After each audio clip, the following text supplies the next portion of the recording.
Hello and welcome to NARC Live on Wednesday the 10th of March. Coming to you live from Norfolk on the east coast of England with Tammy M0TC. Hello. And me, David G7IP. Great to see you. On tonight's show, you share your delectable, collectible collections with us. Who wrote this? Oh, I did, didn't I?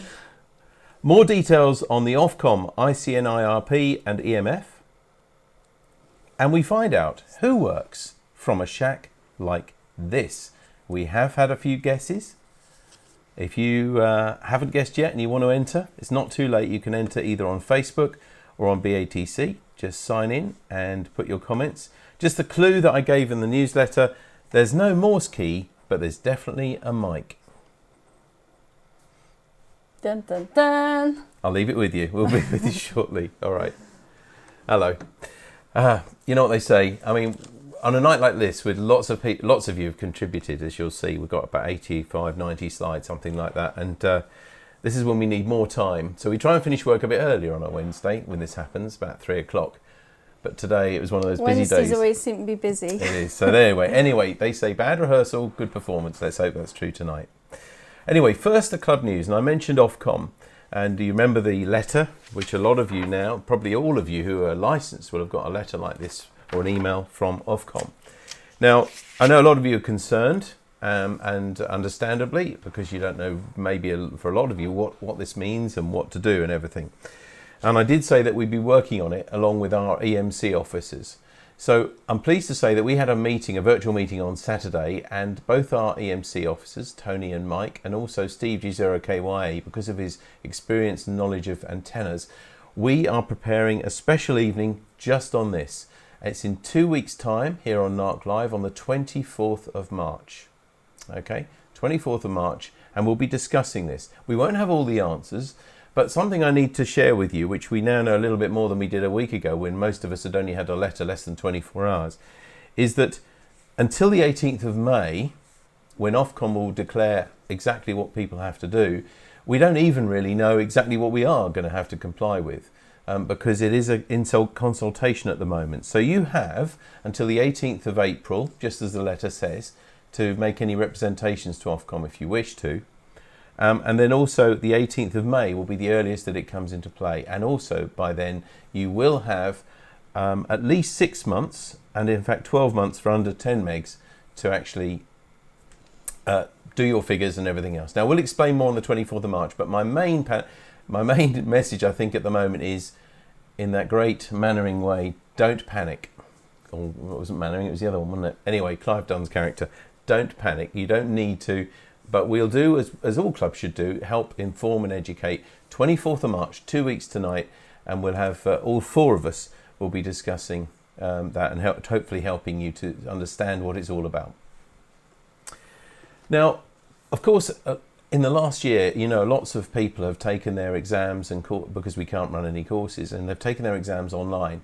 And the Rsgb have just announced that you've had 3,000 foundation licensees. 3,000. That's many more than normal times. It is. Oh. It's a fantastic achievement. And I don't want to put any buts in it, because it is wonderful that many people have joined our hobby.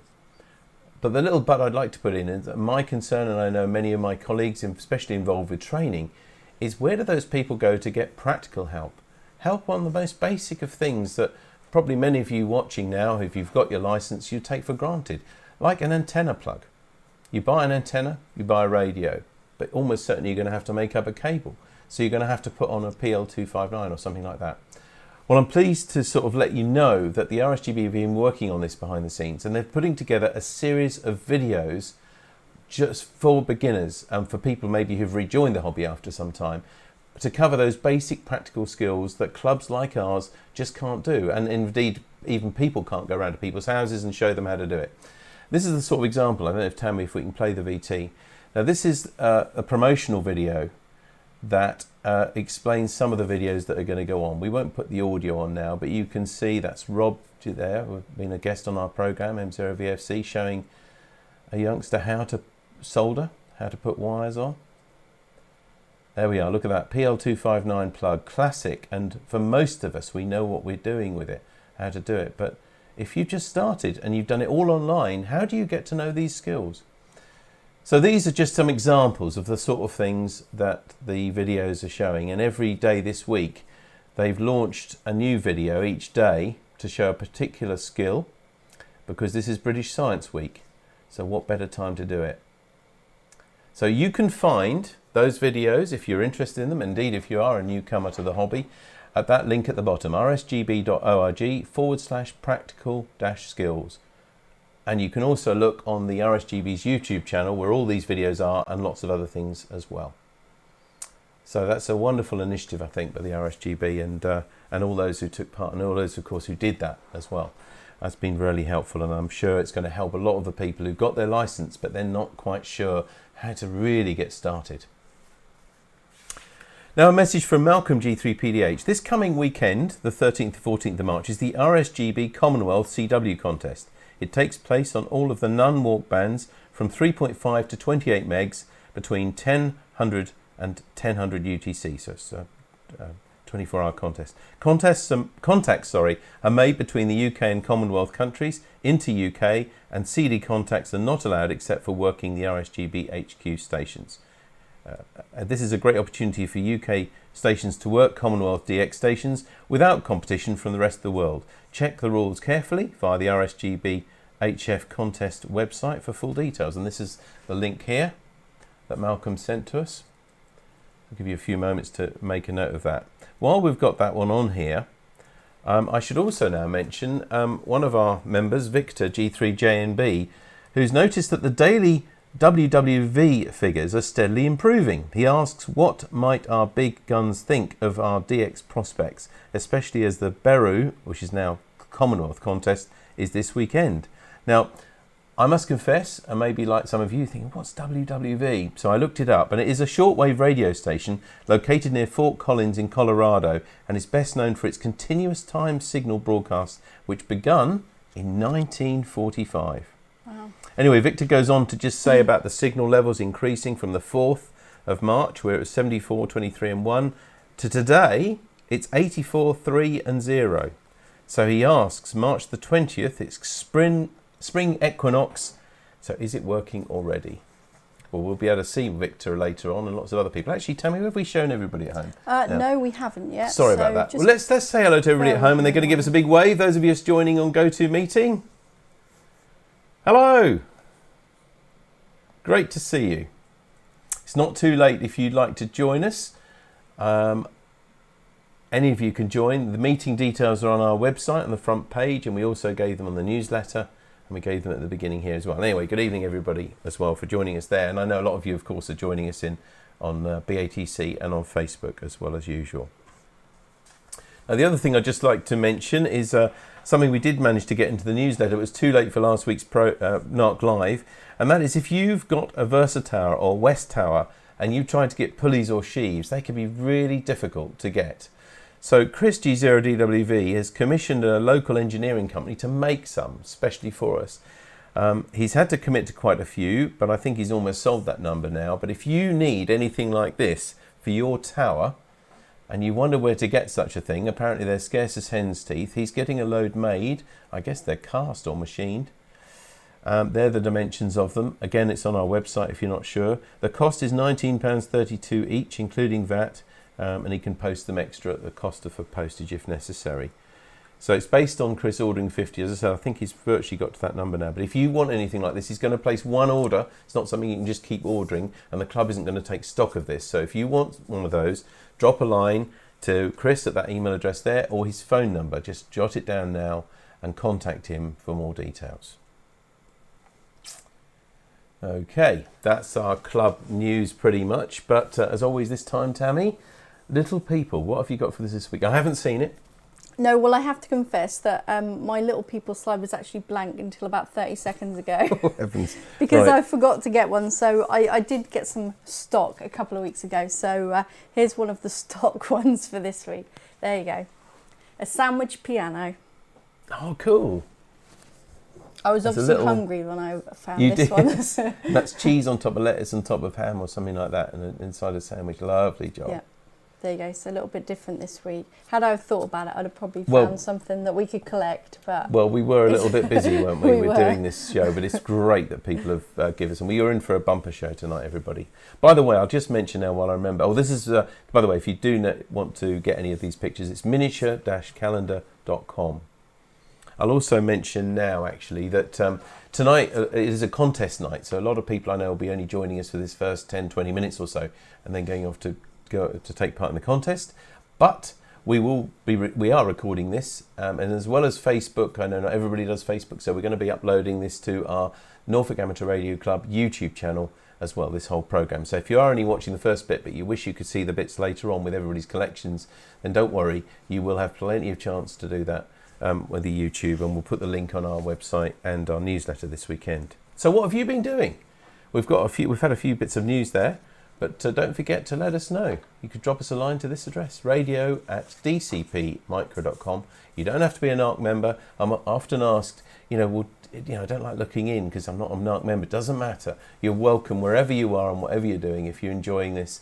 And if you want to contribute, then this is how you do it. Just drop us a line with the pictures, your stories, whatever, to radio@dcpmicro.com. 3 o'clock on Wednesdays is the deadline.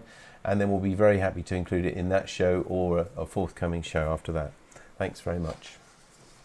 Now, every week for, 49 weeks or something now? This is, 49 this week. We've been doing this. It's all about NARC members with their shacks, and everybody's got to guess whose shack it is. And, of course, we can't go around and see anybody's shack now at the moment.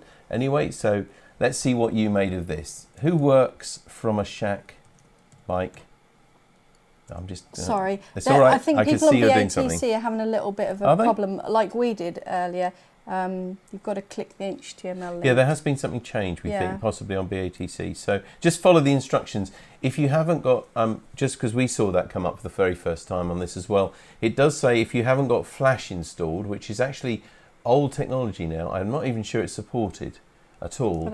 Flash, I think, by the end of December last year was stopped being supported. So if you haven't got Flash, then you need to click on the HTML5 link, and that should make you see it on the BATC, or otherwise flip over to Facebook and have a look at it there. On Facebook, our address is facebook.com/Norfolk Amateur Radio Club, all as one word. Anyway, Tabby, sorry, let's have a look at who works from a shack like this. Now, we gave some clues. We have got a couple of... Oh, have we? One I saw at least. Good, okay. You start reading and I'll have a look. Okay, well, anyway, let's read you what people say. The clue I gave, I should really share, is there is no Morse keys, but there's definitely a mic. Mark G0LGJ thinks that it's Mike M0TVG's shack. Ken M0JKW, is that right? KJW. KJW. Oh, well, this is on Facebook, On Facebook. Would it be Mike G4DYC's shack? Oh, they guessed it was a mic. Okay. Martin G3ZQU says, I think it's a person in picture 90 of 117 of the 2019 Radioactive picture album on the NARC website. Probably called Mike. Well, it's a good attempt, Maiden, but without a call sign, I think you just might be guessing there. Nothing wrong with a guess, of course. Tony G0MQG thinks that it's Mike M0TVG's shack. And Malcolm G3PDH says, purely based on your clue, I'll make a wild guess and say it's the station of Mike G8EEY. There's a theme going on here. There is a theme on there. Well, they've got them that it's a mic possibly. So let's have a look. Whose shack this was? Well, some people have got it right. So this week it was Mike M0TVG shack. Great. Mike out there at Wroxham. And the clue we gave you, apart from the fact it's his name, because there wasn't a Morse key there, was that he won that BHI analyzer there 2 years ago at Radioactive. Anyway, thank you very much for that picture. Thanks to all of you for entering, and well done if you got it right, even if it was with a little bit of help. So let's have a look at this week's shack. A bit different, this one. Let's see who works from a shack like this. Give you a little time to look at that. The clues, I guess, are probably, apart from that thing in the front on the bench, is look at the radio. So top left, I've got a frequency, I can read it, I'm not sure if you can at home, 70 point something megs, so that's a 4 meter radio. You've got a couple of Kenwood radios there in the middle, the VHF, I guess, or UHF. On the right, you've got an HF radio there, 756, I think. So who do you think works from a shack like that, and what on earth is that at the front? Is that a clue? Looks like it could be a clue, strategically placed clue. Yeah. You know what it is? I'm not going to tell you because that's for you to work out. May not be anything to do with radio, of course, the clues at the front. It's up to you, but you've got 6 and a bit days to let us know. We'll be putting this picture, of course, on our newsletter and on the website as well. And you've got until next Wednesday at 3 o'clock to let us know who's from a shack like that. Now, just to let you know what's happening at the club next week. Monday, 15th of March, is our informal NARC net at 7:30 on GB3MB with Steve G3 AVA. And his subject this week is your favourite television or radio drama. What's your favourite one? We haven't rehearsed this at all, have we? Don't know. One you like? Spooks? Yeah, we're watching Spooks. We're watching at the moment. Spooks. We are trying to. We don't watch much telly. We're only about 15 years behind the times. I know. But We don't, but it's one thing that lockdowns has afforded us, actually. We really don't watch much telly. We just have time for half-hour programmes now and again. But we have, since lockdowns, since they started last year, we've tried to watch a series of things, and we're right into this Spook series from about, as you say, 15 years ago. What's your favourite one? Well, you can join the net on Monday and let everybody know and have a good discussion there with Steve. At 8:30 on Monday, 80 metre CW net. So that's for you if you're on CW. And on Wednesday, 17th of March, here, next week on NARC Live, we've got a real treat, because this is a talk on the history of transatlantic radio communications with Frank W3LPL. That's his station there. We have actually had Frank Donovan on before, but this is a brand new talk. So we're looking forward to hearing the history of transatlantic radio communications next Wednesday here on NARC Live. And of course, all your regulars, your stories and everything, do keep them coming to this usual address, radio@dcpmicro.com. Send us that by 3 o'clock Wednesday and we'll include it on the show. And of course, don't forget, we have got our, I'm putting you on the spot now, Norfolk on the Air. This is a slide that's on our website all the time. You should find it on the front page, but if you haven't found it on the front page, you'll find it on the second page in. It just lists a lot of the nets that we know on and around Norfolk. They're not all NARC by any means, and everybody's welcome to join in with all of them there. So there's some of the nets that are on there. And of course, every week we talk about this. This is a card, the Norfolk Amateur Radio Club card, that we're very happy to send anybody at all who you think will be cheered by a card from the Norfolk Amateur Radio Club. They don't have to be members or even radio amateurs at all. If you just think they'll be appreciated, something like this card, just drop us a line with their details, their name and address, and why you'd like to go there, and we'll put your name, add it to our signatures, and we'll send it off to them as well. Well, now I think we're now onto the main event, as we call it, and we have been treated again by lots of you sending us pictures. We've set up a couple of extra cameras here because the subject tonight is collectibles, things that you collect. And we've asked you to share a lot of them with us, and you haven't let us down. You've sent loads. I think we should just say hello to everybody. Yeah, let's first, do that. Because we haven't actually said hello to them. Good so, idea. Yeah, let's do that. Put a little bit of volume Here we go. in there. Hello, everybody. Hello. Have any of you, just if you can, if I could just ask you now, thanks, Sonny, by the way, for sorting everybody out. I saw you getting everybody had little either mic problems or camera problems from about 7 o'clock tonight. It's been a day for it, David, is the truth. So, yeah. Well, that's okay. Well, thanks for helping everybody with that. Just so I know, apart from the ones who've sent me, but any of you there now, have you got anything in the collectibles that you want to share with us, just so I make sure we come to you? I know about Steve. He's already sent us some pictures. Have any of you got any collectibles, particularly? No? Okay. All right. Well, we'll keep coming back to you. And if you've got anything anytime, just wave furiously and we'll come back to you. Okay. So we're going to start now with Ken, M0KJW, just because it was the first one that came into us last week. And he's going to share with us his little collection of radios.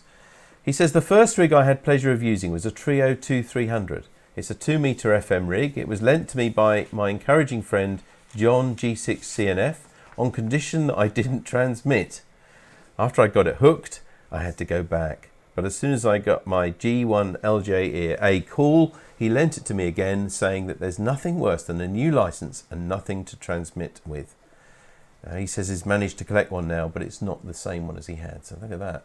That's a lovely old radio. Trio became Kenwood, you know.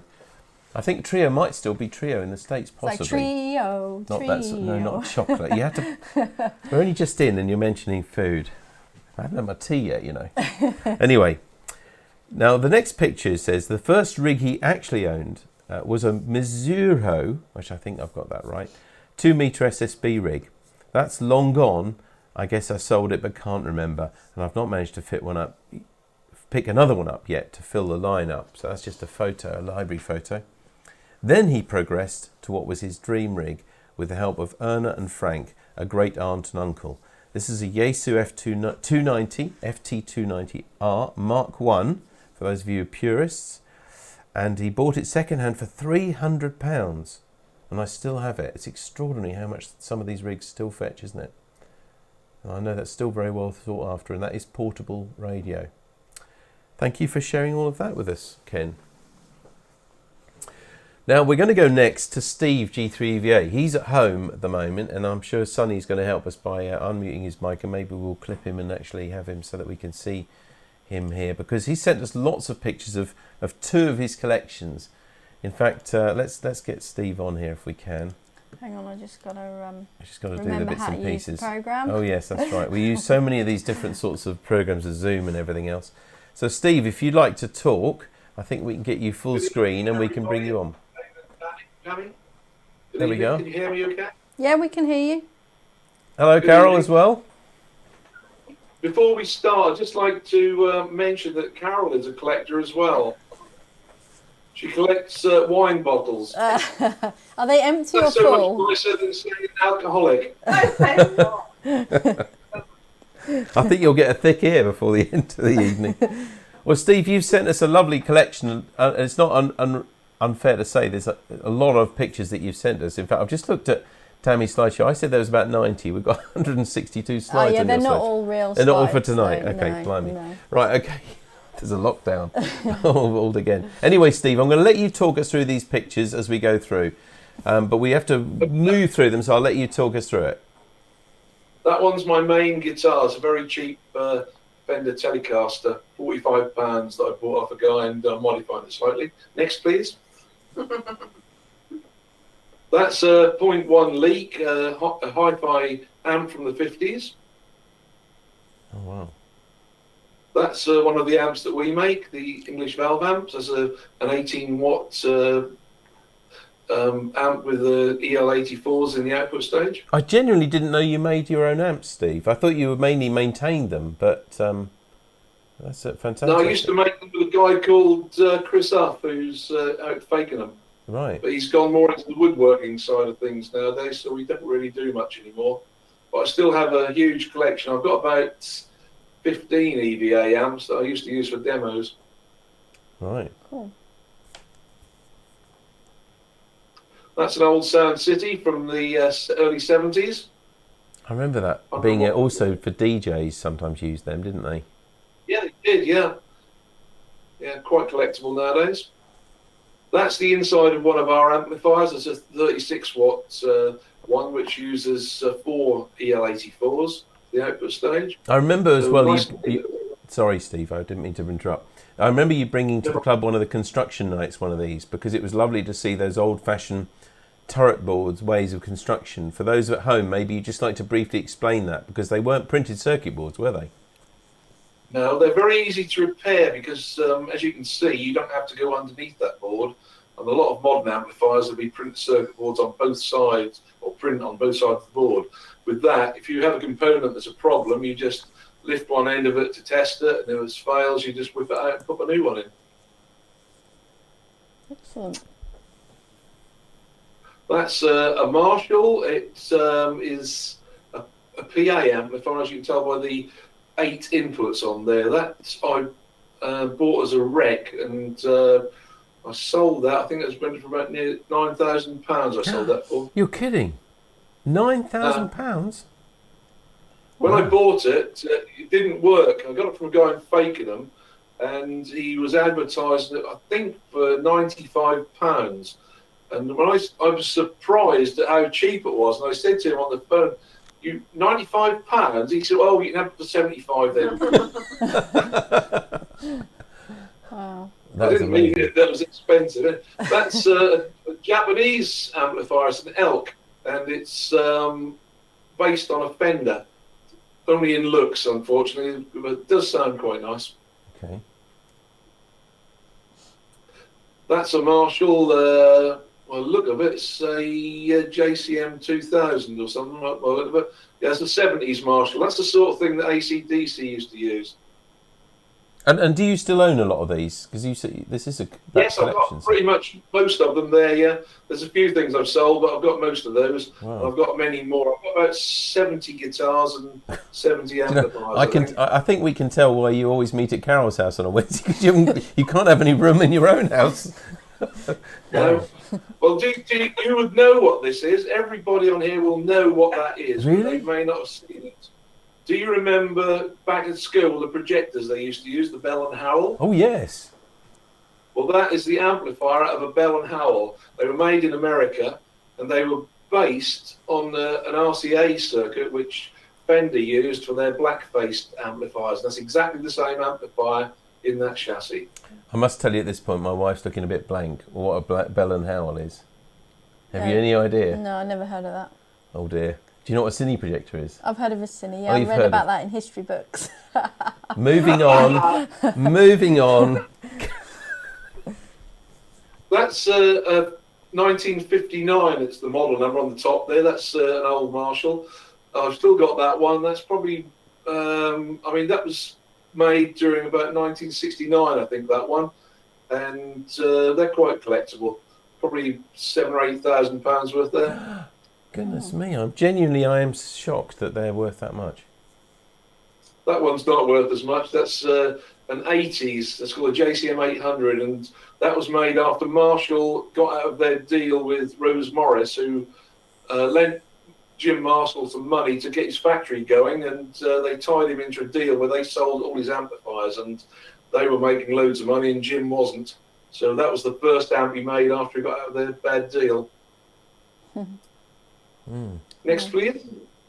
That is a copy that was made in 2000 of the very first Marshall ever made in 1962. It was had a couple of KT66s in it, and it was based on the Fender amplifier of the time, the Bassman Twin. And if you look at it, it's offset because there are heavy transformers in there on the left-hand side as you're looking at it. So that balanced up nicely in the handle. But the people didn't like the look of it, so they had to put the chassis in the middle eventually. But that's a copy of that. They were sold in 2000. They made 300 of them. I bought 4 of them. They were $5,000 each then, unfortunately. But I've still got that one. Wow. That's another 80s Marshall. I think I've still got that one somewhere. Okay. Next. They are some nice EL34s glowing in the dark. EL34. It's obviously a valve. Yes, yeah, I vaguely recognise that number, but Yeah, that's a Laney. They were made in England up until about 10 years ago. So 30-watt amplifier. I used that one live quite a long while, probably about 5-6 years. Next, please. That's a very old Laney. There's a funny story around that. I don't know if I've got time to tell you, but anyway, I sold an amplifier to a guy in Wales. I took it to a gig in Coventry and sold it to him there and then. And I had this other guy, also from Wales, about 10 years later, came over and bought that. He then rang me up a few days after he bought it and said, was I interested in buying a Marshall? And I thought, you never told me you collected Marshalls. And it turned out he wasn't the same bloke who'd bought that amp. He was the bloke I'd sold the other amp to 10 years prior, and I bought it back off him again. oh In the goodness, same car. Yeah, weird, wasn't it? yeah. And about 3 days later, he rang me up and asked to buy it back again, but I didn't sell it the second time. I was held up for money the first time I sold it, but I really regretted selling it. Ready for the next? That's my daughter, Ruby. And that amplifier belonged to a guy called Peter Haycock, who played in a band called the Climax Blues Band. And so that's where that one came from. That's what the H is for. Oh, that was sorry. his nickname. Sorry, I clicked the button a bit soon there. No problem. That's the Leo. That was made in a factory down south somewhere. In a few moments, you'll see the other amplifiers that were made by the same company, Selma. You may have heard of those. But that's a little 5-watt amplifier from the very early 60s. That's a 50-watt Marshall. As you can see, it's got the Bolgin plug on it still. That's from about 1969. Yeah, you can just see on the bottom left, it says by Jim Marshall Products Limited. That's the one, JMP. Yeah. Yes. Marshall. That's a 20-watt Marshall from 1969. I don't have that one anymore, but I have got an EVA that we made, which is exactly the same. I think there might be 2 pictures of that same amplifier. No, these are the Selma. That's the treble and bass, which was the amplifier everybody used in the 60s, because you could play bass through it, or guitar, or organ even, if you wanted to. And they were made down on the south coast. In fact, the boxes were made on the south coast. The electronics were done in London. And they were eventually taken over by a company that made umbrellas, would you believe? Goodness. Some sort of holding company, I think they were called. They went bust shortly afterwards because the umbrella company went bust, and they followed suit. That's a session made by a guy called Stuart Ward, again down in London, and that's a transistorized amp using field effect transistors, and it was revolutionary at the time. A guy called Jerry Donahue, who's a country player, uses those exclusively. Because field effect transistors were supposed to sound as comparable to valves, weren't they? Yeah, they work in a similar way. Yeah, they aren't really the same, but that's the way they tried to push it. Yes, you're right. That is a Watkins Clubman. You may have heard of WEM, Watkins Electric Music. That Charlie Watkins used to. Well, he's actually an organ player, not an organ, a harmonica player. Not harmonica. What's they call those things? Squeeze boxy things. That's the concertina, yeah. So he was one of those guys to start with, but he got into making amplifiers. The first ones he made in the 50s, late 50s, he had to recall the first 10 of them because an electrician friend of his looked at him and said, "You're going to kill somebody with these. You've got mains on the chassis." So he had to quickly go and get them back before he killed anybody. But they're very collectible, the Watkins electric music amps. And he did all the PA stuff for places like the Isle of Wight. That's a Sims Watt, and it's called the Batman amplifier because it's got that power on there. And Carol actually met Dave Sims, who made those, because Carol's late husband, was into repairing amplifiers and PA and stuff. Oh, right. 45 years ago. 45 years ago. Yeah. That's another Marshall. That's the 100-watt 1959 model. I've still got that somewhere. Not sure where. That's a fairly new orange. I don't have that anymore. We bought that so we could copy it to make our own amplifiers that were like that. That's got a dual stage of gain on it. So you've got 2 gains, as you can see on there. There's a gain in the middle and another one. They're cascaded. So we want to see how it works so we can make one. That's a Fender ProSonic. That was the most expensive amplifier Fender made at the time. That was something like £1,500 in the mid-90s, which was a mega fortune. And I had one in for repair from a customer, and I liked it so much, I just searched online till I found one, and that was the one. That was in nice condition. Don't have that anymore. I sold that to a collector. That's a fairly modern Marshall. That is from the year 2000, I believe. They started making those, JMCM 2000. So it's only about 20 years old. That's one of the newest ones I've got. That's a fantastic range of amps, Steve. I mean, I'm not kidding. I know we joked about it, but you seriously must have, that must take a lot of space. I've got a room dedicated to it, unfortunately. It used to be, I don't know what it was really, it was sort of a recreational room. There's now full of amplifiers and guitars. Yeah, I mean, I'm not going to show them tonight actually, but I do collect several things, and computers is one of those things. And one of those days, I hope to have a dream of having a room just full of older computers and you know, running the old stuff from the 80s and stuff like that. But who knows if it'll ever happen.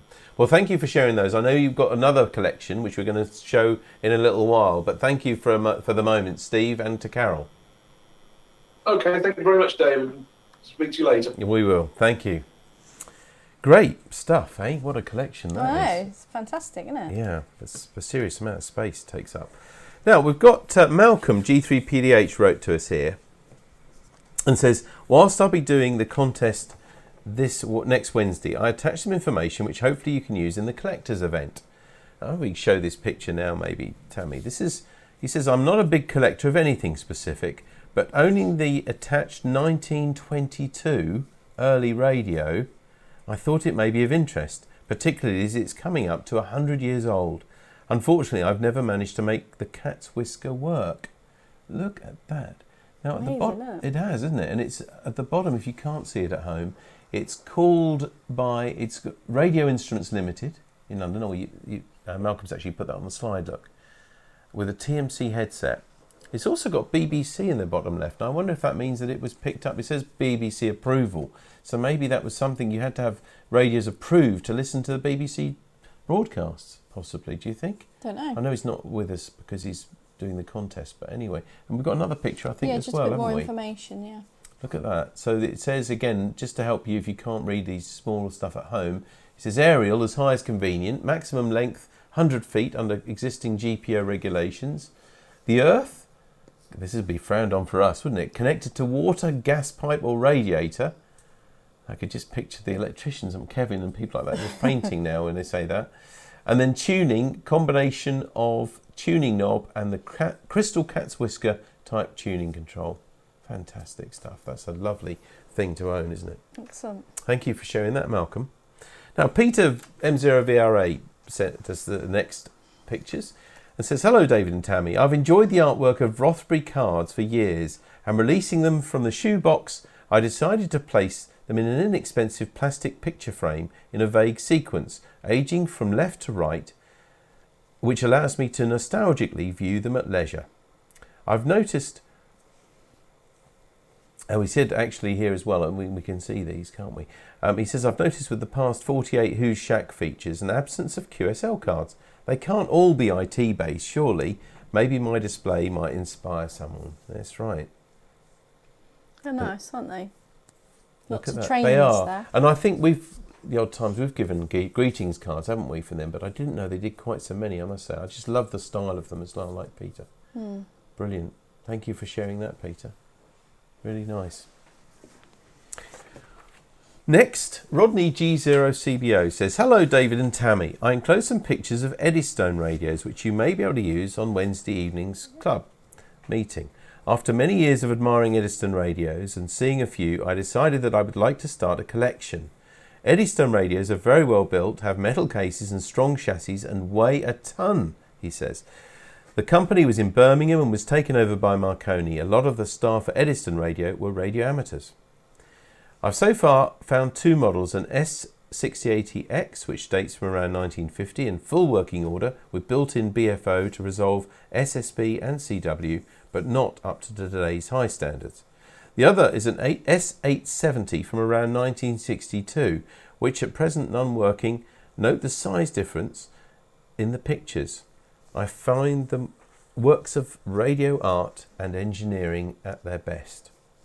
I could write reams about the history of Eddystone, but there's a very good website, and this is it. Maybe you'd like to take a note of that if you're interested. EddystoneUserGroup.org.uk. So that's Eddystone User Group, Eddystone all one word, usergroup.org.uk, which is full of information, service manuals, a lively chat section, wanted for sale ads, and this is run by Chris Pettit, a G0EYO. They do appear on eBay, but prices can seem very high, although if you look hard enough, you'll find one to suit your budget. They really do look sturdy things, don't they? Brilliant. Thanks for sharing those, Rod.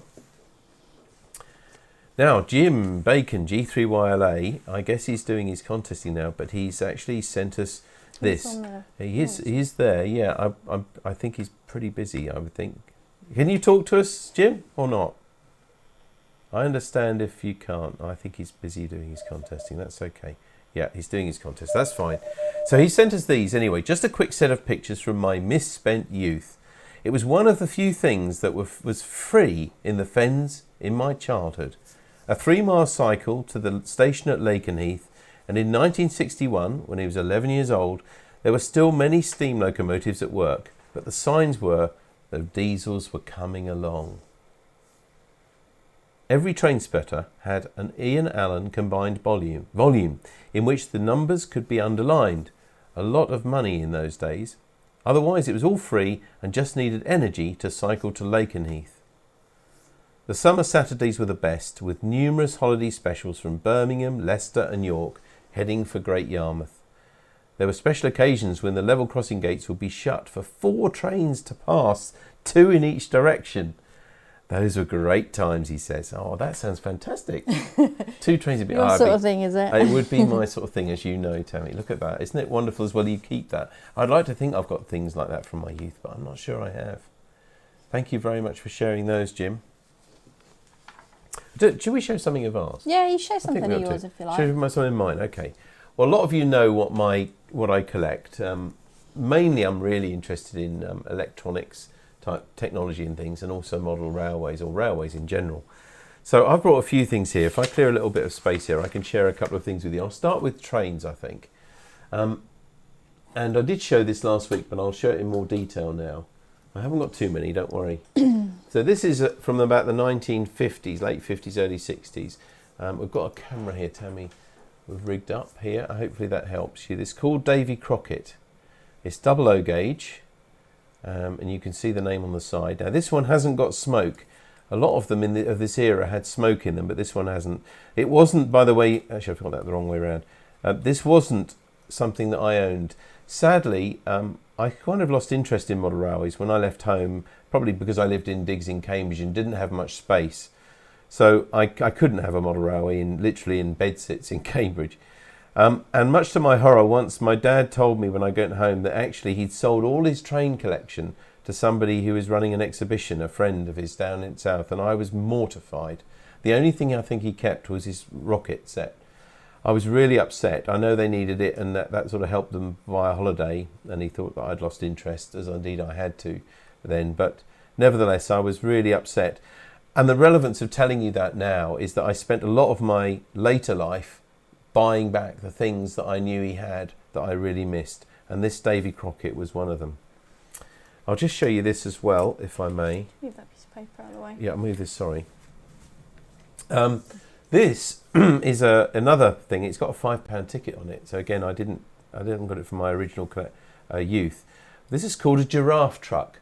And one of the things that Triang and later Triang Hornby did in those early days was create some fun products for youngsters like me, I guess, interested in this sort of thing. And frankly, I wish they would do that sort of thing now.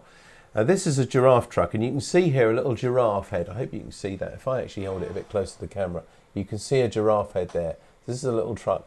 And what it is, there's a little mechanism underneath, and you had a piece in the middle of the track. And when the giraffe truck approached a tunnel, if I can get that so you can see it, then it had a little thing on the track, the magnet that pulled it down. The giraffe came down, cleared through the tunnel, and then at the other end, the giraffe came up again. Now, I know that's a silly bit of nonsense, really, probably not at all prototypical, but it was really fascinating for me as a child to have that sort of thing, and it's a lovely bit of a collection, I think you'll agree. Most of the things I collect, I don't collect because they're going to be worth something or anything. It's just, as I said, for me, it's reliving my childhood. So I hope those two, actually, I'll show you one more, actually, while I'm here. I'll move that out of the way and show you this. Now, another bit of my childhood was this. Now, this is one of, again, Triang's bit of fun that they produced. They created a range called Battle Space, and they were really fun bits of model trains that ran on tracks. This one I loved. It's called the Astra Car because underneath you can see it's really simple. There's just 2 free running wheels. They're the pickups. In the back of it, there's just a little electric motor. This is a fan. There's a little sort of bumper thing here. And you can guess it, this thing runs along the track just purely by air. So it's totally uncontrollable. I remember you had to think way in advance because you'd turn the fan full up, especially being a child, you'd turn the fan full up, it would gradually pick up speed, but once it had picked up speed, you know, it would take ages and ages for it to slow down again at the other end. But I can tell you as a, whatever I was, 9-10-year-old, that was the most fun. And again, later in life, I had to buy this, and I think I paid over £100 for this, probably 10-15 years ago. They might be worth even more than that now. It's not a bad one in terms of condition, considering it's 1960s, something like that. But I'll just show that to the camera. You can see underneath. It's fairly crude. It's just a little motor in there and pickups from the wheels. Anyway, hope you enjoyed a little bit of me sharing some of my collection. We'll be returning to a few other things that I collect and Tammy collects later on as well. Next, let's have a look. Lorna, 2E0POI. Good day, David and Tammy. I hope you're both well. I'm a collector of many things, she says. Brackets, a hoarder. Do you know what a hoarder is, Tammy? Yeah, I think I live with one. Oh, thanks. And says, but I thought I would share some of my coin collection with you. So these are shared. Now, we must say at this time, Tammy, that this is one of your hobbies and this is one of the main things you collect as well. It is, yeah. So maybe you can help us talk through some of these if you've seen them before. Yeah, I'm not sure. That looks like is that like a first day cover stamp type thing, isn't it? With a medallion on it. It says Bicentenary Medal on there. Yeah. William Wyan? Yeah. I don't know who that is. 1790 something 5, I think, to 1851. Oh, look at that. And that's a kind of coin in a little plastic box there. Yeah, that would be like a sort of kind of one of their brilliant uncirculated sort of special things they do for like anniversaries and things, the one on the left. And the one on the right will be one of their cards. When they bring out a new coin or a collection of coins, they do them in sort of special collector's folders. This is nice because, again, you may not be able to read this at home, so I'll read you what I can see there. It's this is the right-hand one, the £2 coin, symbolising the computer age. The final Cooper-nickel ring is adorned with a pattern derived from a silicon chip. It was supposed to be, the new £2 coin was supposed to be really sort of like unfakeable, but whereas the old pound coin, they reckon was it 1 in 30 pound coins that were in existence were fakes. Really? That's amazing. Yeah. And the other thing is that was 1997, and to me, it doesn't feel like that's been around, 24 years. The £2 coin, in my head, still seems fairly new. Yeah, well, I mean, they did have £2 coins before that, but that was obviously the new style one, and I think that was when it became more mainstream to use a £2 coin. So I think before that, they were more collector's items. So these ones are just different, sort of, there's some Jersey ones in there and some on some different places. I love there's one Hong Kong one there with a really cool edge on it. Oh yes, the one on the right. It's sort of like no, it's not 50p, is it? Sort of like a crinkle edge. I can't remember what the old coins were that had that kind of edge on. Yeah. Oh, is it threepenny bit? Threepenny bit, that's right. Yeah. Yeah. A bit before your time? A little bit before my time, yeah. A bit before my time, dear, honest. All right. They're really good. Thanks, Lorna. Yes, thank you, Lorna, for sharing those. Do you want to share any of yours now, your coins or not? Or do you want to do that in a little while? I'll do it in a little while, but I will just show you one thing first. This is the first thing I ever collected. So, it's the Walker's Tazos. Do you remember these? I don't, actually. You used to get little, in with your crisps, you used to get little Tazos. Let me... What are Tazos? They're just like, hold on. I wasn't prepared for this. Let me find what number camera I am. Yeah. So, this was the Star Wars one. This is when they re-released all the Star Wars. And they're these little things here and you bought the collectors. What are the Tazos, though, Tammy? These are the Tazos. Oh, I see. Where are we? So are they cardboard? They're kind of plasticky, I think. And they had a number on the back. I presume if they were in with crisps, they were in a little plastic bag, They were sealed. in a little plastic sealed bag. And so, this was... I think I had to eat absolutely loads of crisps to to get these. I Really? think there's 50. I've never known. And whatever. And I remember the last ones were only available in Doritos, and because they were the special ones. And we didn't used to have Doritos, so I think I played Mum to get some Doritos so we could finish the collection. Oh, those are the But days. it was all the original ones when they brought out the they digitally remastered them, and it was a big thing. And I think it says on here 1996 copyright. Yes. So that was one of the first things I ever collected. So there you go. Lovely job. That's because I saw you bring that from home earlier on, but You I didn't know what it was, yeah. No, I didn't know what it was. I remember I used to swap them at school. So it was like, what is it, Top Trump's card, that sort of Kind of like idea that, I think, people yeah. swap them.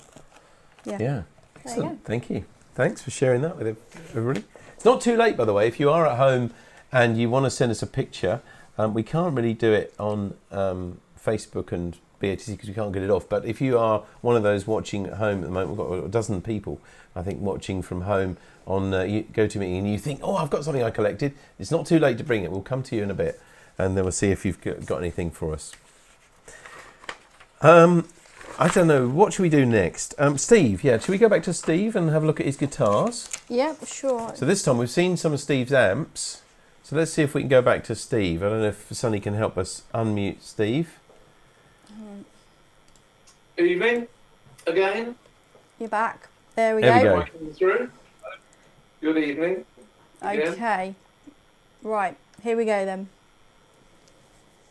That's a 1966 Gibson Sg that I use for slide guitar, that one. And there's connected by the radio thing down the bottom there. So we should tell people, in case they don't know you well, that is you there, isn't it? Oh, that is me, yes. I mean, well, no, I'm Me just saying, playing Steve, guitar. because not everybody will know that you play in a band in normal times and things like that. So I just thought I'd make that clear. Just had 2 gigs come through today as well, which is nice. Have you? When are they for?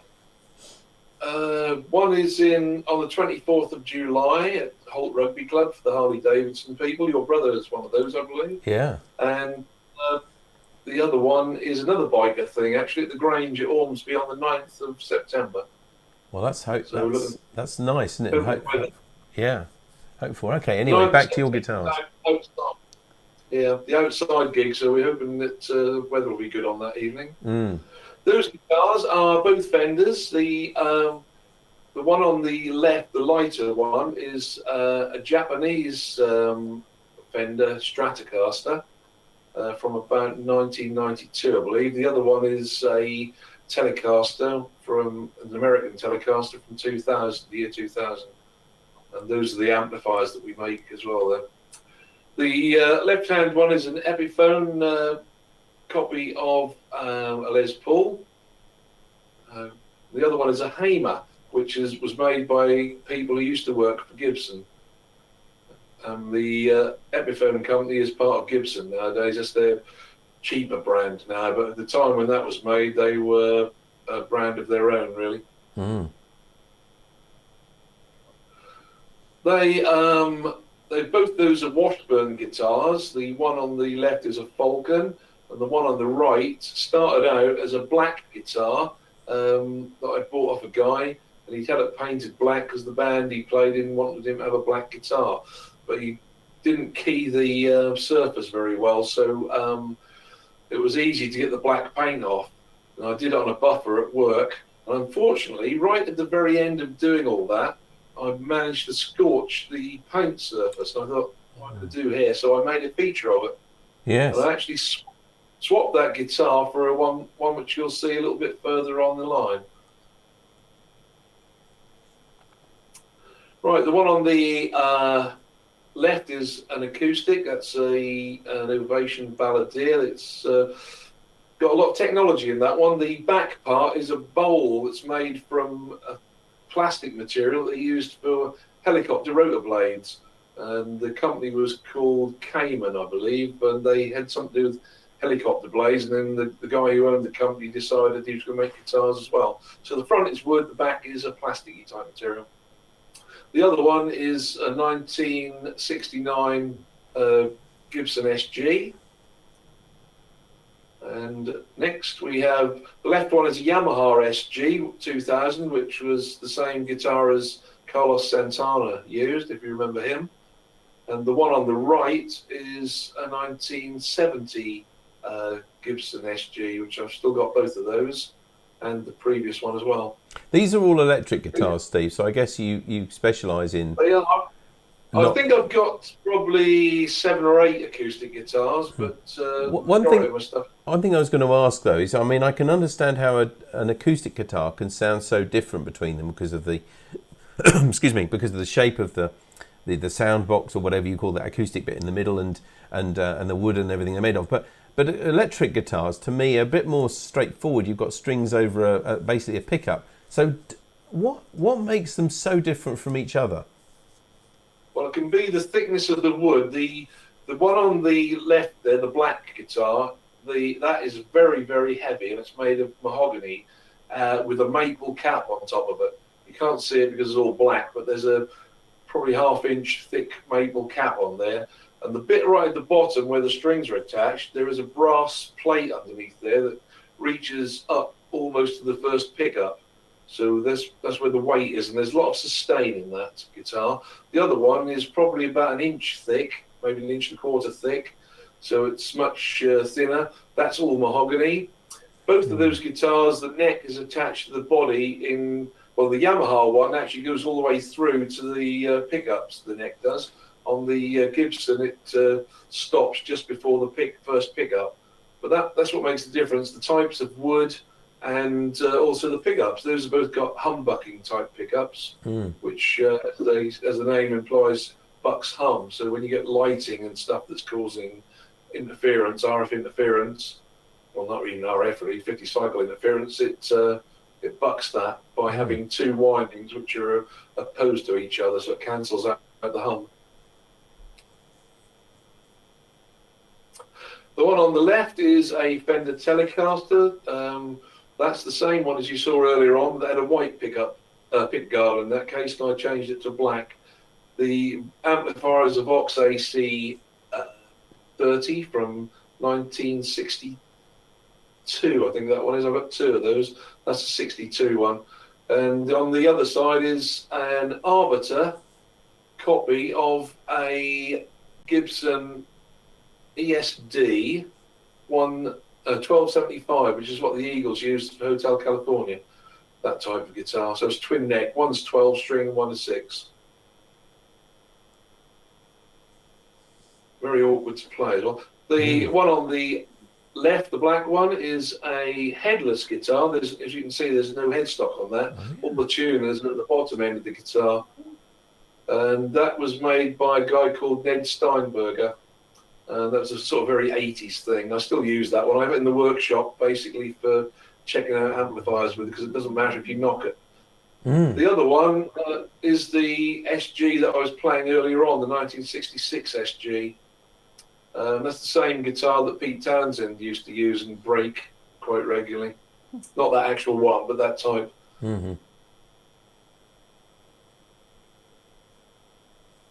That's another Yamaha Sg, the 700, slightly cheaper series, but still a nice guitar, made in Japan. Funny thing is, a lot of the Japanese guitars were frowned upon at first, but when they started making them in China, suddenly the Japanese things were quite high quality, and that one is a very high quality guitar. That's my Telecaster as it is nowadays, with lots of stickers and things on it, just to give it a sort of a customised look. And a special tremolo system on that. Now that is a PRS, Paul Reed Smith. I always wanted one of those, and they're very, very expensive. I think that one was something like £3,200 when it was new, and I managed to do a deal with the guy and swapped it for a Fender Stratocaster of the type that Eric Clapton used. I did quite well at that one. So that's not Carol's favourite colour, though, unfortunately, green. She doesn't like green. Not in guitars, anyway. The one on the left is a Gibson Les Paul, named after the famous guitarist Les Paul and inventor. He invented multi-track recording. and stuff like that. And the one on the right is the guitar that a guitarist from the Rolling Stones used, Bill Wyman. That's a Primus Starbase, a 147 Starbase, that is. Very collectible. The one on the left is a copy of a Les Paul again, but from America. Very nice finish on that one. And the one on the right is the one that I did a swap on for that Washburn. That's called a Flying V. That's from, I think it was 76 they reissued those. They made about 100 of those in 1958, and they didn't really sell because they were just way out. I remember the guy from Slade playing that. Dave, somebody from Slade. Something similar, didn't he? Right. Also, Tom Petty used that in his logo with an arrow through a heart. Yes. Guitar. But they just didn't catch on. They did 3 guitars. They did they were all made of Carina wood anyway, and they were just way out, and nobody bought them. They just had them in stock in the shops. But now they go for £100,000. The original ones, not that one. That one's, you'd probably buy something like that for about £1,500 to £2,000 nowadays. But the original one's 100,000 easily. I'm trying to think of the guy's name now. Look at Yes, the guitarist out of Yes. He's got 3 of them. So he's obviously worth a few bob. So that's about it. I think I've only got some more. That is a Fender Stratocaster that I relicked. It's a term we use to make it look old. Originally it would have been all nice and shiny, but I made it look like it had been well used. I've got 2 of those. I was going to make a load of them and sell them, but unfortunately I got to the point where I liked them so much I never got around to selling them. That's what I say about my stuff. Yeah. No, I don't know much about stuff, but I don't think this is a guitar. Now, that is a Lowry Royale, a Lowry Royale. John will tell you all about that. That was my dad's, but it's mine now. John, out at the BPE, John, who's may not be watching tonight, he actually serviced that for my dad. And we got talking about that when I was round his one day looking at his aerial with Paul and Sonny. Goodness me. It's like the Starship Enterprise, isn't it? They're fantastic, isn't it? And it just looks a wonderful piece of furniture as well. It is, yeah, it's not bigger than it actually looks in there. There's more to it, but it's got disc drives and everything. Sorry, now, that thing, that's all right. Sorry, Steve. And this, now, I think we had a mad guy who couldn't count who played one of these at Christmas. Yeah, well, I can count, but I can't play that. I can make it sound like one of those Italian-y sort of Frenchy things, but that is from 1929, would you believe? Goodness. And that's mother of toilet seat all over that, and it's a very nice thing, and everything works on it perfectly. Did I miss something then? What did he say? Mother of toilet seat. Mother of toilet seat. Oh, right. Yeah, that's what they used to call mother of pearl, didn't they? Because it was plastic, right? No idea. Okay. Last picture. So, yeah, that is the hermit. Oh, you shouldn't have shown that. That one's for our wildlife one in a few Oh, right. Okay. Sorry. Come off that quick then. All right. Well, we'll save that for then. Thank you ever so much, Steve and Carol, for sharing all those with us. I hope it wasn't too boring for you. No, well, I mean, each to his own, and I mean, you can never tell the difference. I'm sure if I show people my train collection, there's a lot that look very, very similar. And I'm sure people just say, well, they all look the same to me. And to some extent, some of those guitars look the same. But you obviously know the difference. That's why I was asking you, why, because I don't know much about guitars at all, why they would sound different when they're basically an electrical thing. When they're to me, the acoustic bit is the bit that must make them sound different. But, obviously different. And I'm also for you as well, in case this is the last time we speak to you, I'm really chuffed for you that you've got some gigs coming up, and because that's hope for all of us, isn't it? Yeah, well, the wood makes a difference on the guitar, and also the pickup. So the Fender Telecaster has that sort of twangy country sound, but also people like Keith Richards used it a lot, and they got sort of a rock and rolling sound out of it. But yeah, can we? Are we going to get to look and see in your drawer tonight or not? Definitely not. How dare you? No, no, I don't think so. But some of these things might have come out from a drawer, I think. Shall we cut him off now Yeah, before we'll he gets cut in him more off trouble? now. Yeah, bye. Thanks for joining us. Thanks very much, guys. Lovely. Well, we are going to come to everybody else at home as well. Maybe we'll leave it till the end and we've gone to those because I know everybody's at home there, and maybe we can come to them and see what they think of these collections and which one they like best. Now, next though, we've got some photos from Nev, or Well, a we've photo. actually got Nev on, so I don't know have if he we? wants to Where? speak to us. Have we? Yeah. Oh, yes. Got him there. Nev, yes. Hello. He is here. We haven't done an audio check, Oh, okay. so it may not work. All right, well, let's try. Nev, good evening. I didn't it expect didn't you were work. going to be there. No, we It didn't can't work. hear Nev. Okay. Well, we'll just come to you for pictures then at some point. Okay. Well, it's good to see you, Nev, anyway. Haven't seen you for a very, very long time.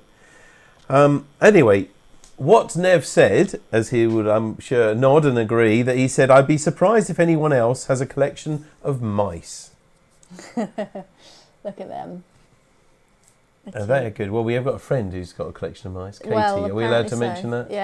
Yeah. She'll hate that. Look at that. That's different. He also says that I've got a hoard of VHS cassettes, all 7 seasons of Star Trek, DS9 and Voyager, but I'm trying to sell them, so maybe that doesn't count. Wow, that looks like a dream shelf for me. I know. It's Yep. good luck, mate, though, because I've got a few VHS things and just I couldn't even give them away to those charities that No. do them. I've got some, dare I mention it, Alan Partridge series, and there's something else. I've got all 10 series of Friends on original video on tape. VHS. Yeah. Yeah. I've got them on DVD as well, though, so... Well, I tried to sell them, and the other thing I'm trying to think, I had a good series of something.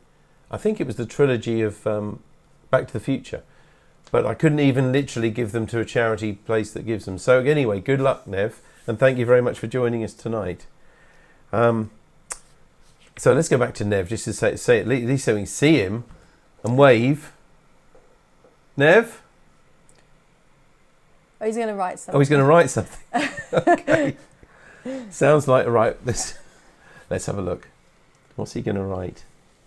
Hi, yes! Hiya. Thanks for joining us. Now, you with your skills, Nev, I'm sure you can get a microphone to work for next time, so we look forward to hearing from you next time as well as seeing you. Yeah. All right. Thank you. Now, Bob, G6PWS, actually he's there, isn't he? Yes, Bob, up in the top right for me, or for us. He says, I attach my collections of Lego Technic kits, which I had for my grandkids. Well, I'll tell you what, we'll come to you. No, why don't we get Bob to talk over these? I'm sure you can talk over them. Bob, you don't need me to do this. So we're going to come to Bob. Are you there, Bob? Yeah, I'm here. Oh, yeah, we've got you. Yeah, yeah. Okay. Yeah. So now we're going to show the Talk us through pictures of these, what then. you sent us. All right. Well, it's a Benetton. Is the car. Most expensive one we ever bought for my grandson and built. Nearly 1,200 pieces in there. You wouldn't believe it, but it is. And it was absolutely fantastic. You open up the boot. I didn't give you all the pictures, but you open up the boot and you've got the engine in there. Open up all the front. You've got all the steering, geometry and stuff in there. Very, very good set. But unfortunately now, as I said, I have sold them all now because kids are grown up. Don't want to know them. They've just sat collecting dust. So I just split it all back down into its plastic bags and put it back in its box. The other one's a crane. A very good fun I used to have with that because they'd sit at the top of the stairs and hang it over the banister and lift things up all the way up onto the top. And it's amazing what they used to do with them. It is incredible, isn't what it? they used to do. Yes. Yeah. When I was a kid, And really young, they didn't have this Technic stuff that they had with this, where they could make very clever mechanisms and actually make it very strong as well. That's right. Well, they're all fully motorised as well. I put the power motors in them. So, the digger on the left, you can see the hydraulic, well, the rams, not hydraulic, but they were driven by a motor underneath. And they used to load up, and the shovel and that digger, they were out in the back garden in all the dirt, and they loaded up the little truck that's probably further on, you'll find, and they had real good fun with them, a lot of years. Absolutely. And it was good fun building them with them because young Jay, my grandson, he used to sort of look and thing, and then I got to read out the instructions and told him which bit to get, and then he'd get that out, and then he'd, you know, and then he gradually got to the situation where he was putting them together. So yeah, that's the tipper. Again, fully right behind the cab, you can see in there that there's a motor there that lifts it, so they didn't even have to wind it.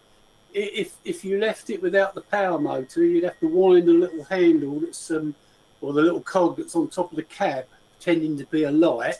You used to wind that, and it used to turn up the hydraulic ram there. But if you put the power one on, they just flicked a switch and up it went and tipped it all out and then back down again. And yeah, they thoroughly enjoyed it. The crane's exactly the same again. That was another little one. I actually modified that and made it so that the little side, the little rams used to go down, and you could actually power them up and lift it up off the ground. So you know, that was more fun as well. It is really wonderful stuff, and of course it's seeing. In the last few years, they were in a bit of trouble, I think, Lego, but now they're really a resurgence of it, and it's actually very difficult. We bought Kevin's son, our nephew, a Lego set we wanted to get him for his birthday a couple of weeks ago, and it was quite hard to get it, wasn't it? We had to wait. Yeah. So it really is, and this stuff's expensive, but it is very, very good, isn't it? Yeah, very expensive. So there you've got a skip lorry, is that? A skip lorry, and that was motorised as well. That's a motor. You used to drop the skip down, and you could fill it up and then pull it back up again. I did have, for the big truck on the right hand side, I had plans of getting a trailer, but the trouble is, every time I went to go and get one, they were out of stock, and one I did find on the internet that it sold, matter of minutes of it going on for sale. So I never got a trailer for it, but I was after one, a low loader, so to go on the back of it. So yeah, that was it. But to say, unfortunately now, they're all gone, they're all sold. So what can I do? Well, you've got the photo. I've got another box of stuff. Yeah, I've got another box of stuff that I've got to give to Tammy. Really? Well, thank you. Yeah, but the stuff. It's I'm just gonna see if I can find it. It's like. No, it's not that one. Oh, goodness me. Well, what are you going to do with all this Lego, Tammy? Get creative. Oh, look at that. Wow. Coffee tin full of it. Yeah, another coffee tin full of it. And it's got lots of bits in it and stuff like that as well. So, yeah, lots of it. You're going to have to rise the challenge, and make some stuff out of these things. I am, yeah. Yeah, I want to see something. Honestly, well, I can't find it. Yeah, I've got some that I'm going to take when I visit Alan, G8 Oscar, and I go up there to see him. I'll drop it off to him, or if I'm up there for a Wednesday night, I might. And the club's open, therefore then I can bring it in myself. But all right. Apart from that, Bob, well, thank you ever so much for sharing all that with us. That's all right. Thank you. That's just one of my things. As I say, the other things is like computers and radios and stuff, but we won't go into that. I think we're all probably collecting that stuff. Bob, lovely. Thanks very much for sharing those with us. Yep, thank you. All right, no problems. Cheers. Now, Mike M0TVG's next, and he says, Dear Tammy and David, please see the attached photos of my collectibles. Firstly, you'll see a Foden Lorry made by Shackleton Toys circa 1955. It was priced at 65 shillings then. It's powered by a clockwork motor driving the rear wheels, steerable and held together with 4BA screws. I hope this can be seen in the photo. I hope this is the right thing, because I have to confess that I think I've got mics in the wrong order. So I think, well, yeah, because unfortunately the words were mixed in with them. But anyway, I think that probably is a Foden Lorry, I think that's the only lorry I've got Yes, there, that's right.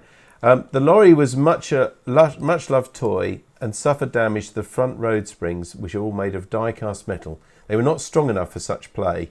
He made replacements from aircraft quality Dural, unpainted but much stronger, he said. The second is, let's see what you're going to show next, Tammy, because he says the second is a Britain's 155 gun. Oh, okay, let me just find that. So let's just get that one right away. Here we go. The next is the Britain's 155mm gun. The breech can be opened to receive the shell, and it can be elevated to fire the round a few metres. Again, a favourite toy, as wear and tear can prove. But I must admit, I wouldn't have had many of the boxes of my stuff when I was a kid. I didn't look after the boxes, did you? They looked brilliantly looked after to me. And I do remember Britain's. I don't suppose you as a girl would remember that, but Britain's used to make both farm range and also this sort of military range of things, and they were beautiful die-cast toys. Cool. The next picture from Mike is this. It says, next is the Jetex jet-propelled racing car. In the centre of the photo, excuse me, I'm just going to take a quick drink because in the centre of the photo is a spare power unit, and foreground is the propellant solid fuel charges. They were very fiddly to prepare, clean and made ready for use. The car could be operated from a pylon or on a taut line, long line with a duration of about a minute. The car, being very light, would reach very high speeds, preferably on smooth ground. On its last run, it suffered heat damage from a leaking seal and it raced no more. As a toy, I cannot imagine this meeting health and safety standards today. No. Look at that. What That did is he cool, say isn't was it? the actual propellant solid fuel charges? Because I think they have that. Yeah, and he's there, still isn't got them. Isn't that incredible? I haven't got Good. many toys from my childhood. And lastly, Mike says, is a bicycle lamp, not battery powered, but illuminated by paraffin. So if we can see those, thanks Tammy. The nameplate says, made by Joss Lucas Petroleum Silver King. I hope that the photo does justice to the constructional quality and the details of this lamp. The lamp is fitted with a red lens to the left and right, and red to the right, all supported on a sprung supported bracket. I hope these will interest members and bring back memories of such items. That is fantastic, isn't it? I've got 2 more pictures of that as well. Oh, look at that, yeah. Well, you can see the quality. I mean, it's just made out of metal, as he says. Beautifully made. It's powered by paraffin. Remember, he mentioned that. So it's not no battery in it. It would actually very realistic then model of a paraffin lamp. It's great, isn't it? Thank you. Yes, Mike, that's brilliant. Thank you very much for sharing those with us. Tammy, I think it's time for you to share something else with us. Yeah. Okay. Yeah. I'm going to have to go delving though because Okay. I haven't really got I should have given you anything some else. notice, You shouldn't I? should have. I might have to just take my headphones off a second so I can't hear anything now. All right. Well, we're going to come. We've still got a few more to come as well at home. I hope you're enjoying this. As I said to you others at home, we've got... Who haven't we spoken to yet? We haven't spoken to John or Martin or Don as well. So we'll come... And Sonny. So if you've got anything that you can share with us in a little while, we'll come to you that you collect. Tammy's just off picture. This is where I do a juggling act. Sorry, I should have given you more notice. That's didn't okay. I'll grab a couple of bits. We thought we had several hours to put this together. Well, we did, but it just takes a lot more time than you can imagine. It's just brilliant. And I say again that you all shared all this stuff with us. Otherwise, it wouldn't have made anything like such an interesting evening for the things sharing with us. So, Tammy, this is about coins, isn't it? It is. Hang on, let me put my headphones back on. Do you want me to help you? There we go. Right, okay. I now can hear that I've been making probably a lot of noise It's on all my right, it's microphone. okay. Right, okay. Let's have a look then. So, to start with, coins. So here's just some weird and wonderful coins. There's a few medallions here. There's a few weird things here. Like, where are we? This is something I bought, which is very weird, which is basically a 1p piece, which has been put into an old pound coin. So that's just something a little bit quirky that I happened to buy. Why would someone have done that? Just as the engineering challenge, you think? I guess so, yeah. Most of the things on here, some of them are, there's like some Christmas, that one's a Christmas 50p. I don't know if you can really see that very well.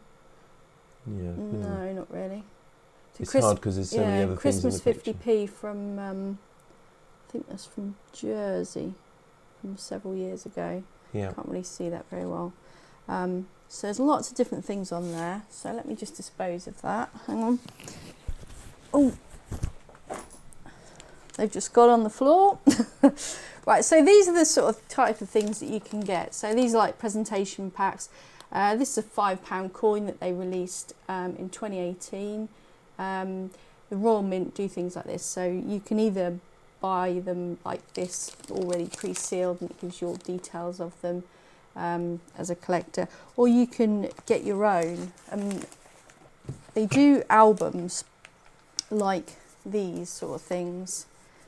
So these, you can put all your 50p's. This is a 50p one. And these are from the start of this size of 50p, so there's lots of different ones in there. There's one actually missing there, which is Kew Gardens, which is the 50p that's the rarest. I think there's only 210,000 of those minted, but it's the one I actually bought last week.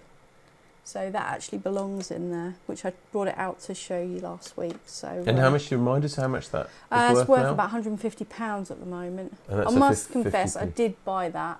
I paid about £30 for it several years ago. So, yeah. I mean, but you don't really do this as an investment, though, do you? No, it's nice to have them. And so, like, there's, I didn't bring it, I don't think, but the round pounds, which obviously they don't make anymore, I've got sort of like the whole set of those, which is really good. This is another one here, which is really cool. Now, I don't know if you can see that very well, but this basically is the 50p collection that they did for the 2012 Olympics. Oh, yeah. Do you know, I haven't seen this. Yeah. I guess we don't want to take that plastic off because it was... Well, no, no, it's okay, the plastic Tammy. is actually only on because I didn't want to lose them. Yeah, no, it's fine. But this is the whole set of them. Most of these are circulated coins cut out of the change. There was about 3, I think, at the time that I couldn't get. Football was one of them, which was really rare. So you didn't just buy this album like this? You collected you buy them the individually? Album, yeah, and you put the 50p's in there. So that's the collecting bit. The ironic thing is this here, the completer medallion there, those are going for phenomenal money at the moment, and it's only a medallion and it's just to complete the collection, which is a crazy thing because it's not even part of the coin. They reckoned that I think it was about 70% of all the Olympic 50p's have disappeared from circulation because they're in collections. Because people collected them, yes. Yeah. Just a couple of other things. Oh, there's the £2 coin set, this one. Where are we? This is the £2 set. So these are all circulated £2. So you'll see here, where are we? I've got a couple missing there. So they're quite rare. They're the rarest of the £2 coins. It's the Welsh and the Scottish of the Commonwealth Games ones from 2002. So they're missing there because I don't have those. But the trouble is as well, because every year they bring out new coins, you have an album like this and then it's full up and you can't put any more in it, and then you have to buy another album to put more in. So one more thing, this is actually sort of a bit something that I did because I was fascinated with the coins. So these are just coins that have been circulated, and I actually painted these because it's the royal coat of arms, and I painted them with just enamel paint. So did this come with instructions on how to do it? No, it's just that is a real coat of arms, and they're on the 2p's, the 10p's, 5p's and all that. And I just thought, oh, that would be quite interesting to try and paint those. So I did, and I bought this nice case to put them in. But they're not really worth anything, those. They're just coins that are in your pocket, so there's only sort of like £1.80's worth there. So there you go. This is quite a cool book you can get. Hang on, I'm not very good with the camera here. So this basically, you can look at any 50p, anything, £2, £5, whatever. There's banknotes in here as well, and it tells you about things, and it tells you about if there's any like mules they're called, which was ones they did wrong. I'll just show you one more thing. This here, this is quite a rare 20p. This is one of the undated 20p's, so there's no date on it at all. So was this a mistake? They're called mules. All right. When they're mistakes. So they basically put the wrong die in, so there's no date on the back, and there's no date on the front, because the old 20p used to have the date on the front, not on the back. And when they printed the first batch, they put the wrong back in. So there was no date on either side, and they don't actually know, I don't think. They guessed, but they don't know how many of them they printed. Well, that got that were something wrong. as basic as that got slipped through the It QA. did. And these are worth quite a lot of money now. And I actually, I paid 20p for this because I found it in our till at work when I used to work in a shop. So this was a true find, this one, which was great. I'm not sure how much they're going for at the moment. I think they're around about £50, something like that, last time I looked. So I'll have to just show you one more thing because this is cool, and everybody to do with technology will like this. I got this the other day. This is the new set from this year. I usually buy one of these, so it's the set you get for each year. So this is the 2021 set, and in here, one of the 50Ps they're going to release later this year is all about the making of television. Oh, this one you showed me, yes, Well, with the John Logie Baird, wasn't it? Yeah, John Logie Baird. Yeah. So If you so can this see one that will very be. well. So that John Logie Baird one will come into general circulation. Is that Yeah, right? but the trouble is at the moment people are using less and less cash, so Yeah, to find that's one true. of those in your change might be quite difficult. I'm not sure that they're actually releasing the circulation yet. That'll be later on in the year. But there you go. So I've just wrecked the desk because I put stuff everywhere. We've but got our mice and there our you mouses and all that stuff. So, Tammy, thank you very much for bringing all that in. I always know as well, by the way, when the post comes, if it's sort of oblong shaped, that sort of thing, then Tammy says, "Is this another train?" And if it's a flat box about like that and very heavy, because this is very heavy for what it is, I say, "There's some more coins." yeah. Actually, should we just But share with mine's them? just money, you see. Yeah, I know, but you know, shall we share? Can I share with them what actually happens? A reconstruction of what actually happens when we're out and about sometimes. In normal times, when we're out and about and we do use a bit of cash, say, in your pocket, and I'll go in my pocket, let's see what I've got in my pocket now, and I'll do this, and I'll say, "Oh, have a look at this," and you'll say, Oh, do you know what? Thank you. That is exactly what happens. Do you know, I've not seen one of those. Where did you get that from? This is... Did you put that in there? You put that in there for me to do that? I know where she stores them, so I got it earlier. And put Oh, it in my did pocket. you? I did. Oh, Sorry, you thought that was a new I one. thought that was a new one. Sorry about that. Anyway, I just wanted to share with everybody what actually happens. And if Tammy says, "Just have a look at that." There's no, did you notice then? There's no, "Oh, I'll give you 50p for that. I'll swap it." No, it's just... Anyway, we mustn't share our Should we domestics. move on? I think we should.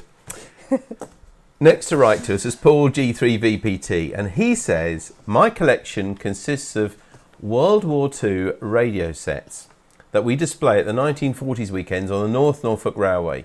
It consists of 2 vehicle radio sets, wireless sets number 19 and 62, 3 body-worn sets number 31, 38, 88, and 2 field telephones working back to back.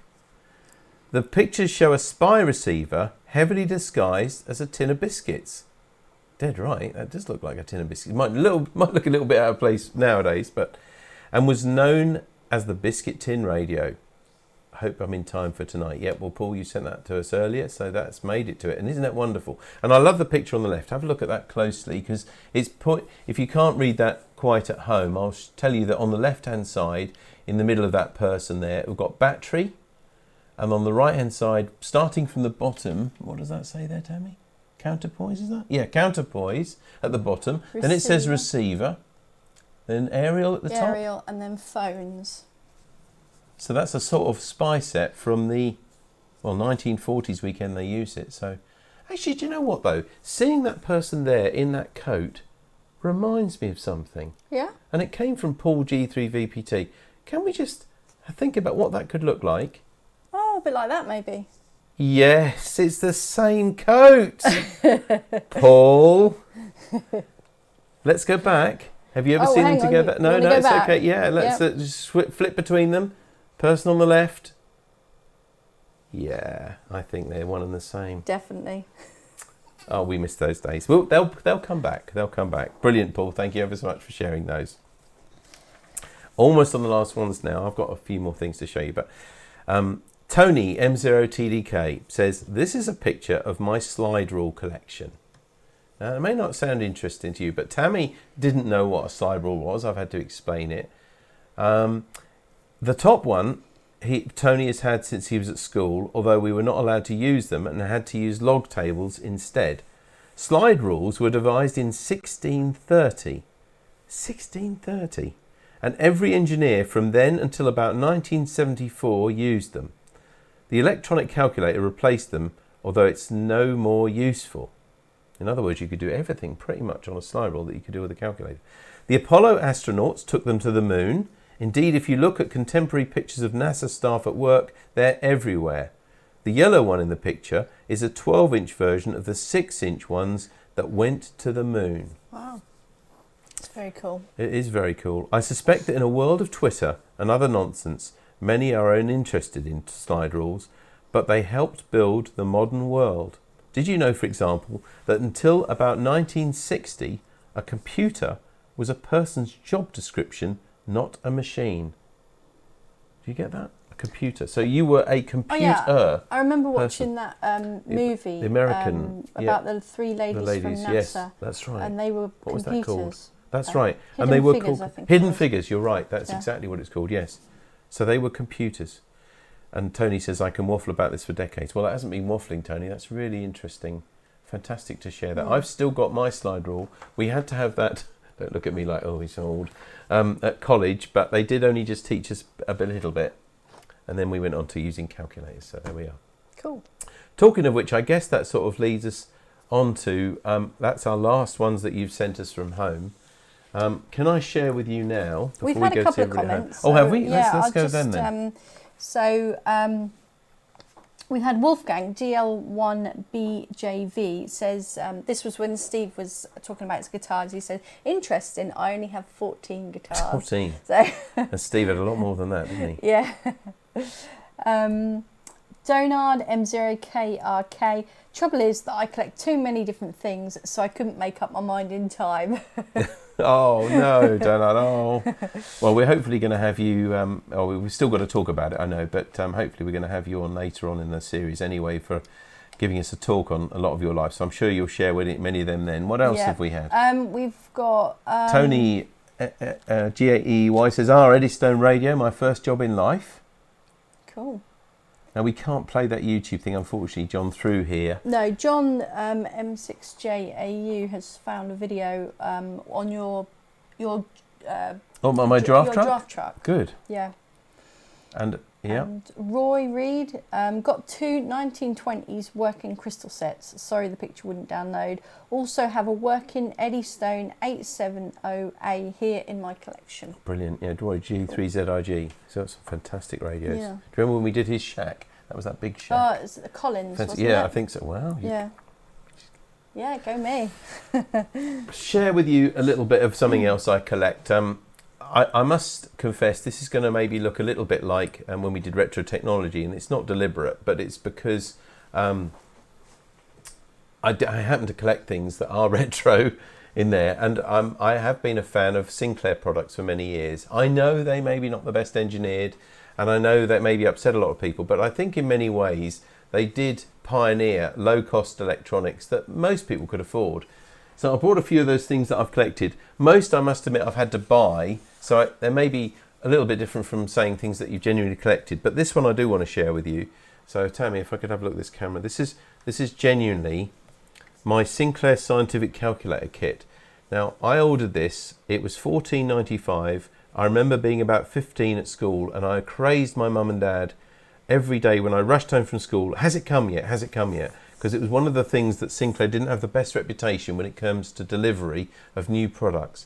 So it came in this little pink sort of sleeve with instructions. Unfortunately, all this is rubbing off now. Look, it's aged probably. But this was a Sinclair calculator that I made as a kit, and it was $14.95. It was a strange thing to use because it's what's called Polish notation, which means that you would put in the two figures that you wanted to do something with. So say you wanted to times 7 by 7, you'd put in 7 and then enter, and then 7, and then at the end you would enter the operand. So you'd tell it, in other words, what you wanted to do with those two figures. It's a very, I don't think calculators now are made like that. But anyway, this was, for me, as a 14, 15-year-old, it was a very exciting thing to receive, and I made it and it worked. This one has just took AAA batteries, but the later ones had a funny, horrible lump thing in here which took 9-volt batteries, but I'm proud to still have this. Now, I don't want to bore you all with lots of Sinclair products, but if we take that one, they did lots of other ones, and these are ones that I've bought. Oh, there's one with that lump in the back, look, where for some reason they didn't want to make them work off AAAs. Maybe they needed the 9 volts of a 9-volt battery and not the 6 volts that you get from 4 AAAs. The very first Sinclair calculator that came out, though, and he did make some money from this, I think, and obviously got my own notes on there. This is one, again, I bought from eBay. This is a Sinclair Executive. This is the white version. The very first one was black. And this was the very first one. Now, I think the first Sinclair Executive, when it came out, was $79.95. That sounds like a heck of a lot of money, and indeed it was in the 1970s when they first came out. However, there was nothing else like it, and this is very slim.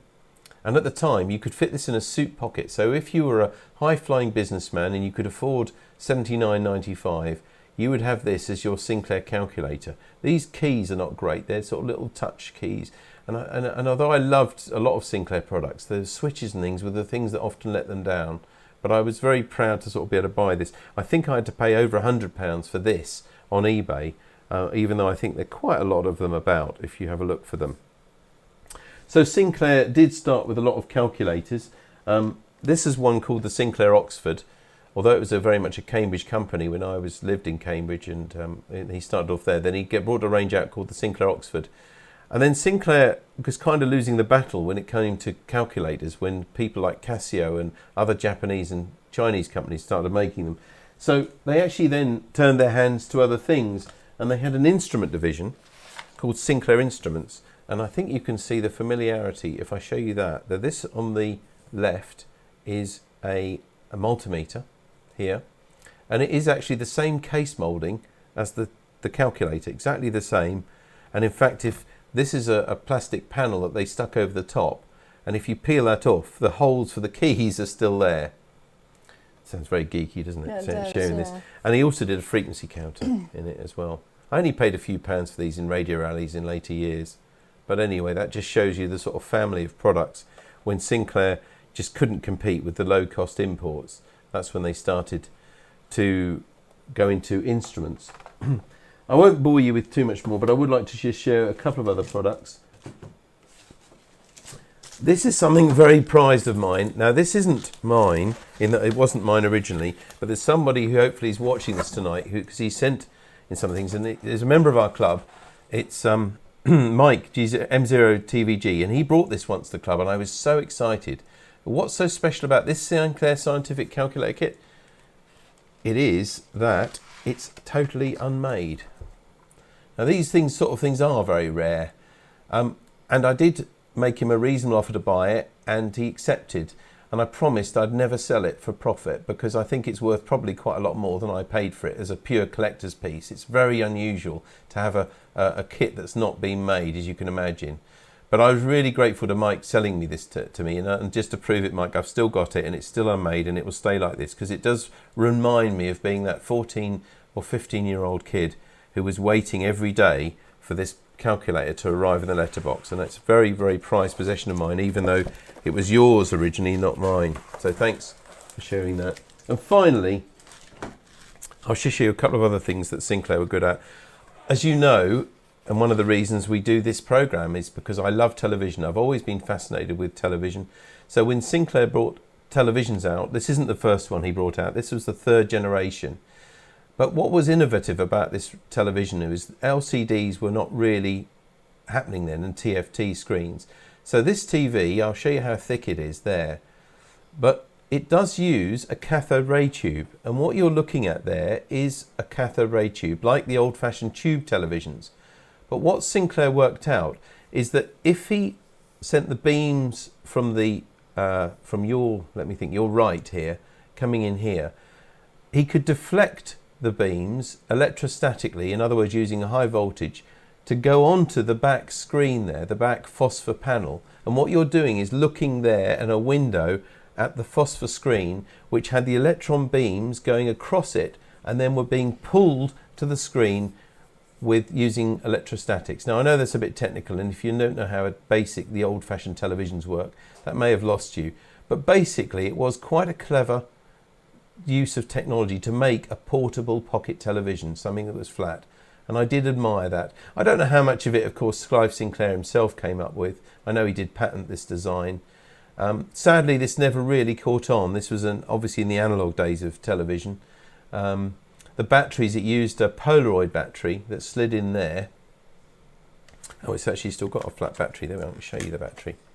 There we are. It was a 6-volt power battery, very, very thin. You can see that there. And there's the 2 contacts there. I've never seen a battery like that before. Sorry, no, I have never shown you this, really, have I? I'd No. forgotten that I'd got a battery in it. Made in the USA. But the batteries were really wildly expensive, I remember, as you can imagine, being such a specialist thing. But I still love it as a piece of design. I like the look of his stuff, and I know it was flawed in many ways, but this product, I think, was one of the ones that almost finished him in terms of his company, and he had to leave Sinclair Radionics and went and started off a thing called Science of Cambridge, which eventually started making computers. But that's a whole other story, and I'm not going to show you Sinclair Spectrums and things like that. But this is part of my Sinclair collection. And not only do I collect them just for the interest of them, but I just love some of the technology and the ideas that went into them, because I do think they're original. One of these days when the club meets back again, I'll bring this in and we'll power it up. You just see that. One thing I didn't mention, by the way, I don't want to bore you with any more detail really, but this here, if you know what electrostatic deflection is, it's when you use a high voltage to deflect an electron beam. But one of the challenges is that he couldn't generate quite enough voltage to pull the beam far enough to make a screen this wide. So what he did was, the screen underneath this is actually about 2/3 this actual height, and he's got a Fresnel lens in front of this. So what we're looking at is, it doesn't amplify the width of it at all, but it does amplify the screen there from being that wide to that wide. Again, a little innovative solution to give you the effect. And why I've just thought about it is, if I do that, look, you can see it's got a curved effect, and that's the Fresnel lens refracting a bit differently. Anyway, that's enough geekiness from me, but that's the stuff I love to collect. Thanks for letting me share it with you. If you've got anything Sinclair as well, but which I haven't seen, maybe when we do start making it, I'd love to see it. I really do love the stuff that they produced. Now, we were almost going to finish there, I think, but I did see that Sonny had put up some pictures. So Sonny, don't look like that. I think you were putting up some pictures. Is that part of your collection, and will you share that with us? Because we're now going to join the people that we haven't spoken to yet. So Sonny. Yeah, they weren't specifically parts of my collection as much as I would love them to be. Let me just get this back up, and hopefully this might work and it won't all break and go horribly wrong like the day that I've had. So for those of you that don't know, I'm relatively into radio thanks to green pieces of kit, and this is one example of them. This was the day that I got invited to, it was just up the road from Rogers, up at Swardston. There was a church fete day that we took the vehicle out for a drive, and this was the friend of Lord Richard Dannett who invited us along. So we turned up for that. Here's a picture of me doing some work. I know people don't believe it. This is when I was a lot younger. This is probably, I realised doing this, David, that I'm incredibly bad at taking photos and keeping records of things. So maybe this is a kick that I need to start making a record of this. But this is me working on our 105mm pack howitzer, and I hadn't thought of this other than from Mike TVG's toys that I thought the Britain toys. Yeah. Yes. Yeah. So this is a 105 pack howitzer. I've towed this behind my Land Rover. For those of you that don't know, so that's me doing a bit of work. That's us very cold on one morning down at Diss. That was when the Royal Anglians came home, and we helped them celebrate down Diss High Street. And then this is sort of the main reason as to why I do this. This is me passing my H license. So I just taken my test in the vehicle behind and successfully passed. So I have a license to drive a tracked vehicle on a UK road, which is part of the main motivation. So it's not something that I unfortunately own personally at this moment in time. There is spec and scope relation for me to do it eventually. Obviously, you can appreciate finances and different bits and pieces, and these don't come cheap. So this is that. But at least you've got the house and the land to put something like this now, haven't you? So you're getting there. Yeah, and it was nothing to do with the fact that when I put the driveway in, I made it wide enough to fit a tank up. The other thing that I did just have a look, which I know me and you have got the similar interest, is actually my Hornby stock list, but I haven't got any photos, unfortunately, because I'm really bad at doing this. And this is a list that I know I have, and I know you don't. All of these trains have unfortunately been put into storage for the time being. It's not very interesting. It's just a spreadsheet that I keep for the all the locos. Yeah, it's a good thing to do. I mean, Sonny, I don't know where I'd start to do mine. Well, you'd have to do like a stock take in a shop, wouldn't you? Or I remember, you've got that live steam set. I remember getting that for you at a show. Yeah, the bottom the live steam Mallard here, which is still in its box as David got it for me, because I still haven't had the opportunity to take it out. And the other one that I will point out, David, is the one that me and you talked about in front of Tammy, and she had no idea what we were talking about. Oh, that, yes. It's the Rapido APTE. You've taken away the price of that, haven't you? Yours is in the same condition as mine. Yes. E.g. still boxed and not taken up. But I did realise that I'm terribly bad at keeping records of this sort of thing. So maybe that's my sort of part-take New Year's resolution to, maybe keep a record of these things more rather than relying upon my memory of things. So I know I spoke to you about all the stuff that we'd done in the previous year for people in regards to antennas and things like that. So maybe this is the time to, keep a record. And I bought myself a GoPro, so I'm hoping to do more like on-site slow, video looping and whatever in the corner. Just if I can leave it and forget about it, then hopefully that'll go well. Collection-wise, trains is one, gaming stuff is another, which we've obviously talked about previously. I am getting fairly into aviation simming at the moment, and the controllers for that are fairly unique, and we might do a talk on that another time, as you've said, David. Yes. Yeah, we might visit gaming. Radio ham collections. Yeah. All right, Sonny. Well, thank you again for joining us tonight, and thank you also, by the way, for helping us host this as well. We're gonna not finish though without going to everybody we haven't spoken to yet, except Jim. I think he's busy with his contest. So, Don, how are the injuries? How are you doing over there in Indianapolis? As well as can be expected. Are you hearing me all right? Yes, fine. Yeah, good to speak to you. Yes, as well as can be expected, I had a follow-up with my doctor on Monday, and they said, as well as can be expected. Yeah. So, probably going to be another 6 to 8 weeks of resting, healing and rehabilitation, such as it is. I guess you've got I guess it's a difficult mix of resting and also keeping yourself active at the same time. Agreed. I have a very nice office chair with some oversized casters on it, so I kick myself around the house quite well on that. And when it gets sore, I put my leg up. Yeah. Well, I guess at times like this as well, just like we've all been locked down for things, but I guess you've got this hobby, you've got amateur radio, maybe other hobbies as well. So anyway, it's really good to talk to you tonight. Just one final thing. I mean, are you a collector of anything? Mostly little radios. Lately, a lot of O-gauge train stuff. If I had been a little more mobile, I would have added some pictures for you. Oh, of course, I understand.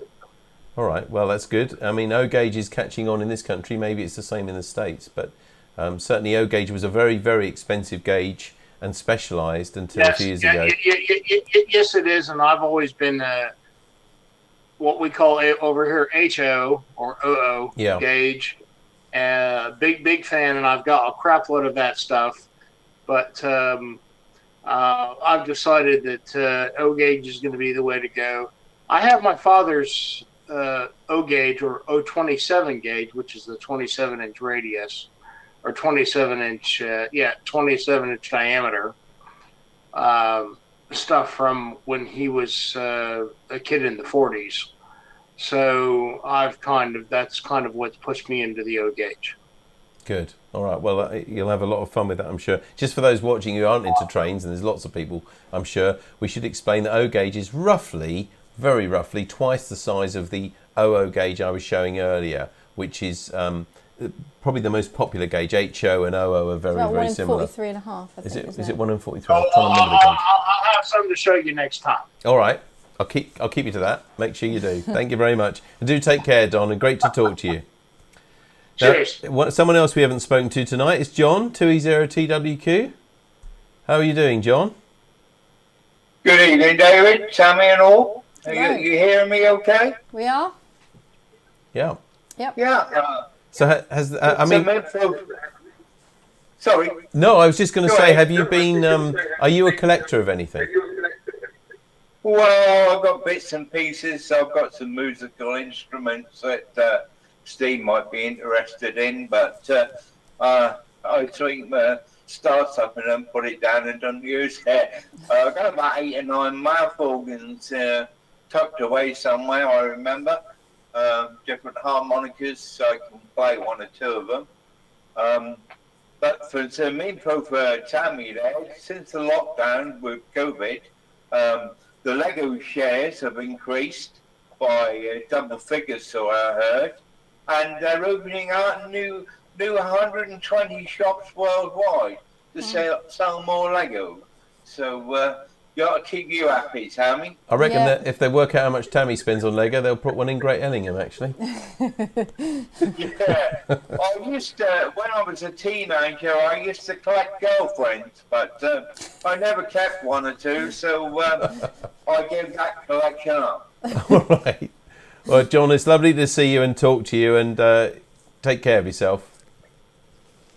Yeah, okay, David, Tammy, you take care, and I hope you're keeping well, and we'll carry on. Oh, mind you, with my painting, I'll keep collecting my paintings that I'm doing and storing them away. I have now put a lot on Facebook, on my Facebook page. All right. If anyone's interested in looking at them, so I'll whatever. So thanks for putting tonight on, and back to you. Well, all right. Thanks, John, and thanks actually to everybody who sent all the stuff in. And Yeah. we've got one other person looking on here that we haven't spoken to yet, and there's Martin.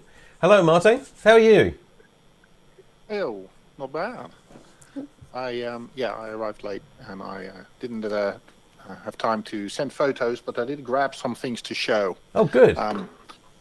I don't know if that's going to work. So yeah, well, I'll we'll make your up picture bigger. There we are. Yeah, I'll hold it up, and if it doesn't work out, I'll share some photos I took while we were talking. But I'm sure everybody's got touch mobile phones these days. But I worked for a company from, I don't know, 2000 to 2009 or something like that. And we were making a mobile phone. And that was before those touch screens became popular. So our cute thing was, hey, we have a mobile phone with a keyboard. So that was the Danger Sidekick. It looks like that. Oh. And the cool thing about it is that the screen flips up Oh, wow. to That's reveal cool. a little keyboard underneath. Now, this thing that's sort of hanging off it is a, if I pull it out. What was it called again, It's by a the way? It's a Danger Sidekick. Danger Psychic. Sidekick. So there. Sidekick. Wow. Yeah, right. So this thing is actually a little external camera module that you can get. You can sort of plug it in. That's before you had sort of built-in ones. Yes. So we built that. So that was initially black and white essentially. And Then we had roughly a color version. what age again was that? Roughly what year, Martin? It's 2000, I think, something like that. Oh, wow. So then we made, we went through a bunch of different models of it, but they all had this idea that you could flick the little screen up. I hope your brother's And watching one this. had like a 'cause little I love it. D button and a roller. So then we had one. So we did sell these like this here, this mobile This is a T-Mobile version. You see the branding on it. That's got a little trackball.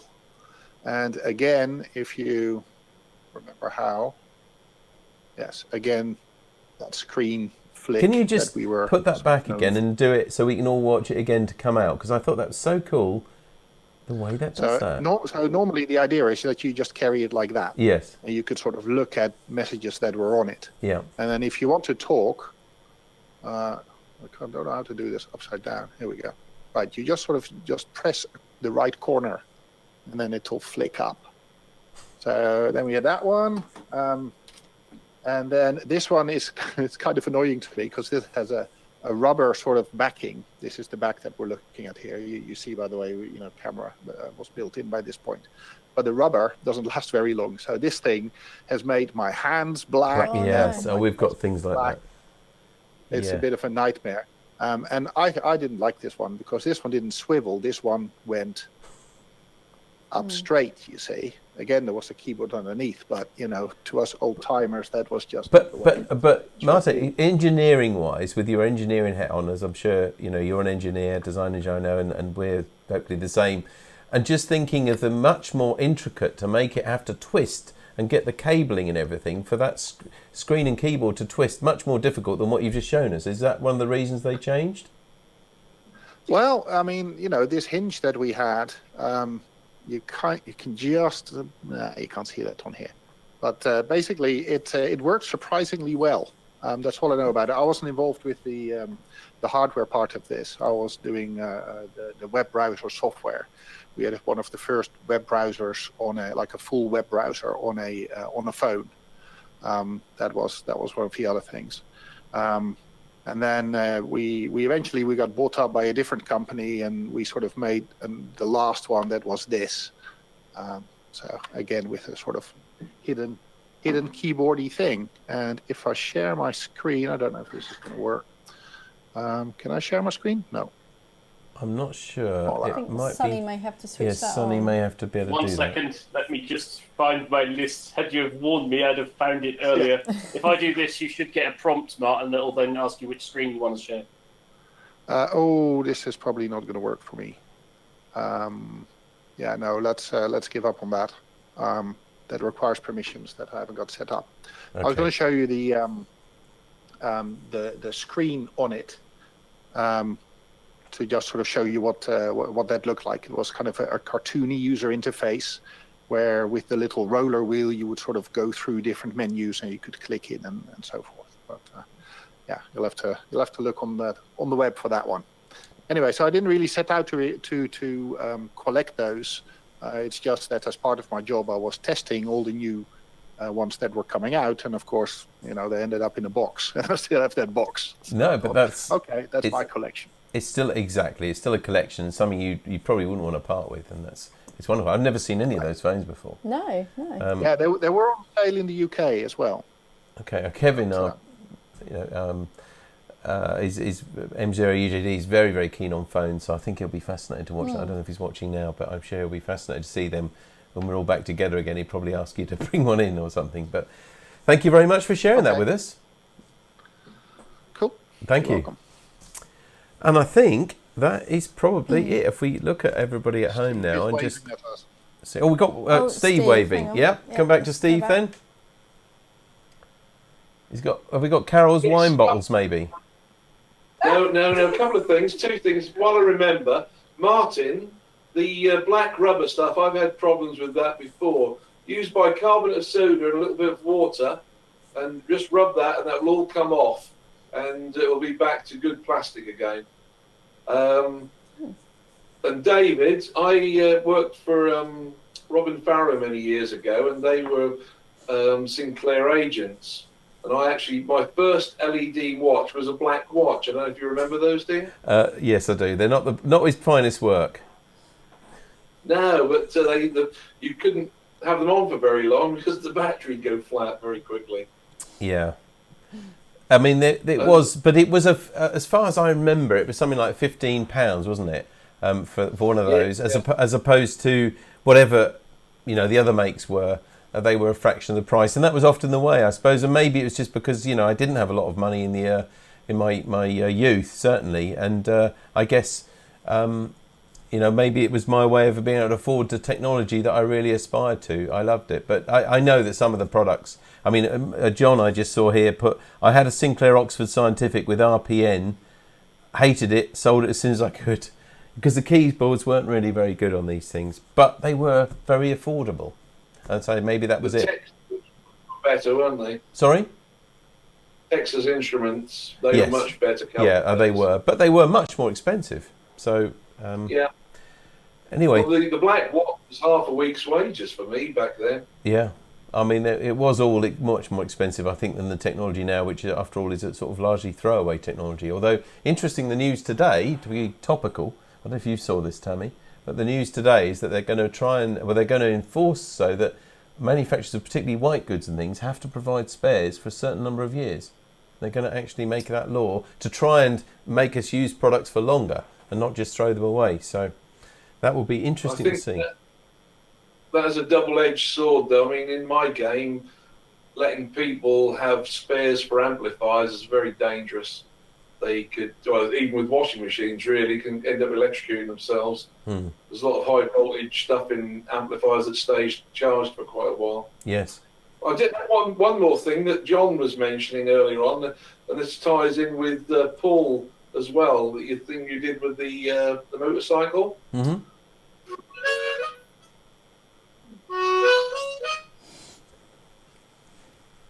It's fading some of it out. That happened before. Yeah, that happened with the accordion, didn't it? Yeah, I don't know what happens there, but anyway. That was the last of the summer wine. I got we got a little very bit little snip, but it's over peak on the mic, so the software's designed to shut it down. So if you could go outside for about 100 metres and walk away, Steve would probably hear you. Well, speaking to Paul's ZBA, David, if you're ever fortunate enough to go to one of Steve's concerts, you'll want to visit it from the following county, because he plays that loudly that you won't want to be anywhere near the place at the time. I think with that many amplifiers and speakers that we've seen tonight, I think it'd be one of those huge towers of speakers, wouldn't it? Yeah. Now we know why he's so loud. Yeah, when it comes to playing music, yeah. All right. If it's too loud, you're too old. Oh dear. Right, John has got something to say. Yeah, before you go, David, I followed Albert's little thing and bought one of them. Oh wow. That is that the one which he said was going to be about 1 metre high in the end? 32 layers. Wow. And you're on layer 3. I'm on layer 3. I've been at it for about 2 weeks now. I missed a couple of chip. I didn't, where you put the chips in, so I'm waiting for a couple of new ones to come. But I messed them up. So, the soldering's not fantastic, but no, good. There you go. Well, good luck with that. Excellent. Yeah, really good. Yep. Thanks, John. I think we better sort of call it a day there, because we've been on for over 2 hours. Yep. Unless anybody else at home has got anything to say. I think Jim, are you with us now, Jim? G3YLA? No, he's still looking at. I think he's still looking at contesting. Jim? No, he's still contesting. Hello. Oh, you are here. We saw you earlier. Yeah, sorry. Busy. Hello, gang. Not at all. No, I'm afraid it was all very chaotic here this evening. So I was kind of half hoping I'd get in early, but my slot came after the main contest had started, so had to dip out. Anyway, a good feed-in frenzy on the key this evening, but the little things I sent in were to do with my early collecting days of train spotting down at Lakenheath, and in the Fens, you either went fishing or you went train spotting as a youth. And it was just fantastic times in those days. I don't know how much of it you read out when you showed the pictures. Oh, did you? Good. Oh, yeah. Well, the main excitement was that there was a predominance of steam engines then in those days, and it was just quite a fascinating thing to watch. And nowadays, you couldn't imagine level crossing gates at a station closing for 4 trains in succession. There'd be one way, then one another way, and it wouldn't be enough time to open the gate before the next one went first direction, and so on. And these were all the summer Saturday specials from the Midlands to the holiday camps on the East Coast at Yarmouth and Caister and things like that. And they used to be hauled by quite large engines for those long hauls. And so that was always a case of waiting there until you'd seen those go through, and then you'd have to pedal home furiously to get home for lunch. Well, it was a really... Yeah, we're really just good showing time. them now, Jim. We're just sort of re-showing you the pictures so that you can talk. It's much better hearing you talk over them. There's those pictures that you sent us. Well, there's some open pages of the book which sums up the two periods, the steam engines on the right, and that was what I started with in the late 50s, early 60s, and then the diesels came in. So by 1962, there was sort of 50-50 mix, really. And as youngsters, we used to cycle down to Lakenheath, about 3.5 miles away, and then get ourselves on a train and go off to Cambridge, train spotting, because that was always quite a nice local place. And, these days, 11 years old, going off in the middle of nowhere on a train, it was quite an exciting adventure. And the thing about Cambridge was, I'm sure you know Cambridge very well, David, but in those days there was a big steam shed beside platform number 6, and it was the platform facing Norwich that the local trains leave from now. But where the big bus park is, the big car park, used to be a big steam sheds, and if you were sort of particularly wily, you could creep round the end of the wall and sneak into the steam shed to get the numbers that were hidden up inside.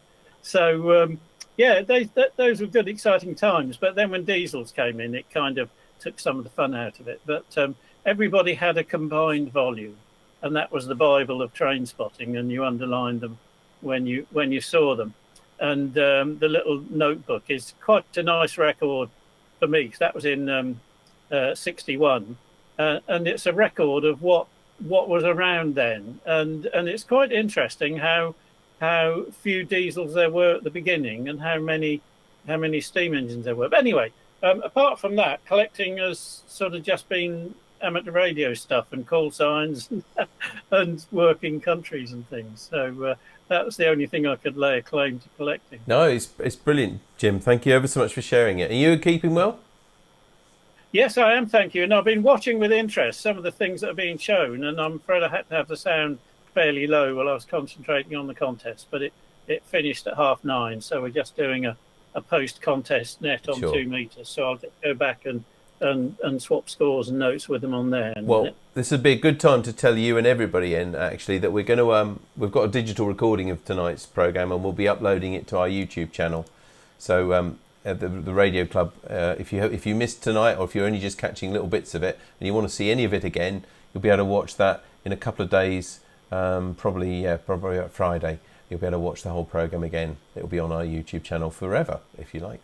So thank you very much for joining us there, Jim, and thanks everybody else, to everybody at home. Yep. I say one final goodbye from everybody at home.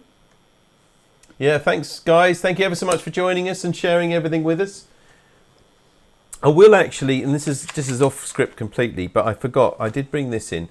This is to go back. Another train. It's another train. Sorry about this, guys. This is something else. I will, if I ask Tammy to use camera 3, I think we are on here. If I just show you this, this is very new, and I just thought you'd like to see this. This literally came out of the packet. This is the very latest Hornby thing. It came out at Christmas, just before Christmas, and I'm sure those of you of a certain age will recognise that that's Beatles. And this is one that they've done a whole Beatles train, and that, of course, Yellow Submarine, beautifully painted. And although this is a model, there is one that has been painted like this. And all 4 coaches that came in the set have the Beatles, the Fab Four. So I thought, as a very last minute thing, I'd just share that with you. Thank you. But that is about it. So thank you once again to everybody at home watching, whether you're on GoToMeeting or whether you're watching us on Facebook or on BATC. As I said a moment ago, you'll be able to see all this again if you want to, at any parts of it, and see it, parts of those wonderful collections at any time, either on Facebook or on YouTube in the next few days. Just to remind you again what's happening next week at the club. On Monday the 15th of March, we've got an informal NARC net with what is your favourite TV or radio drama from 7:30 on GB3MB. At 8:30, we've got the 80-metre CW net on Monday. And on Wednesday, the 17th of March, here on NARC Live, we've got Frank W3LPL coming live from Maryland, who's going to tell us about the history of transatlantic radio communications. That is going to be good. Once again, thanks for everything you've sent us tonight, and don't forget to send us your stories and your pictures and everything what you're doing for next week's show. radio@dcpmicro.com. Get it to us by 3 o'clock next week, and guessing whose shack that is as well, and we'll cover it in the programme next week. But for now, from Tammy M0TC, bye bye, and from me, Davey G7RP, look after yourselves, take care, bye bye.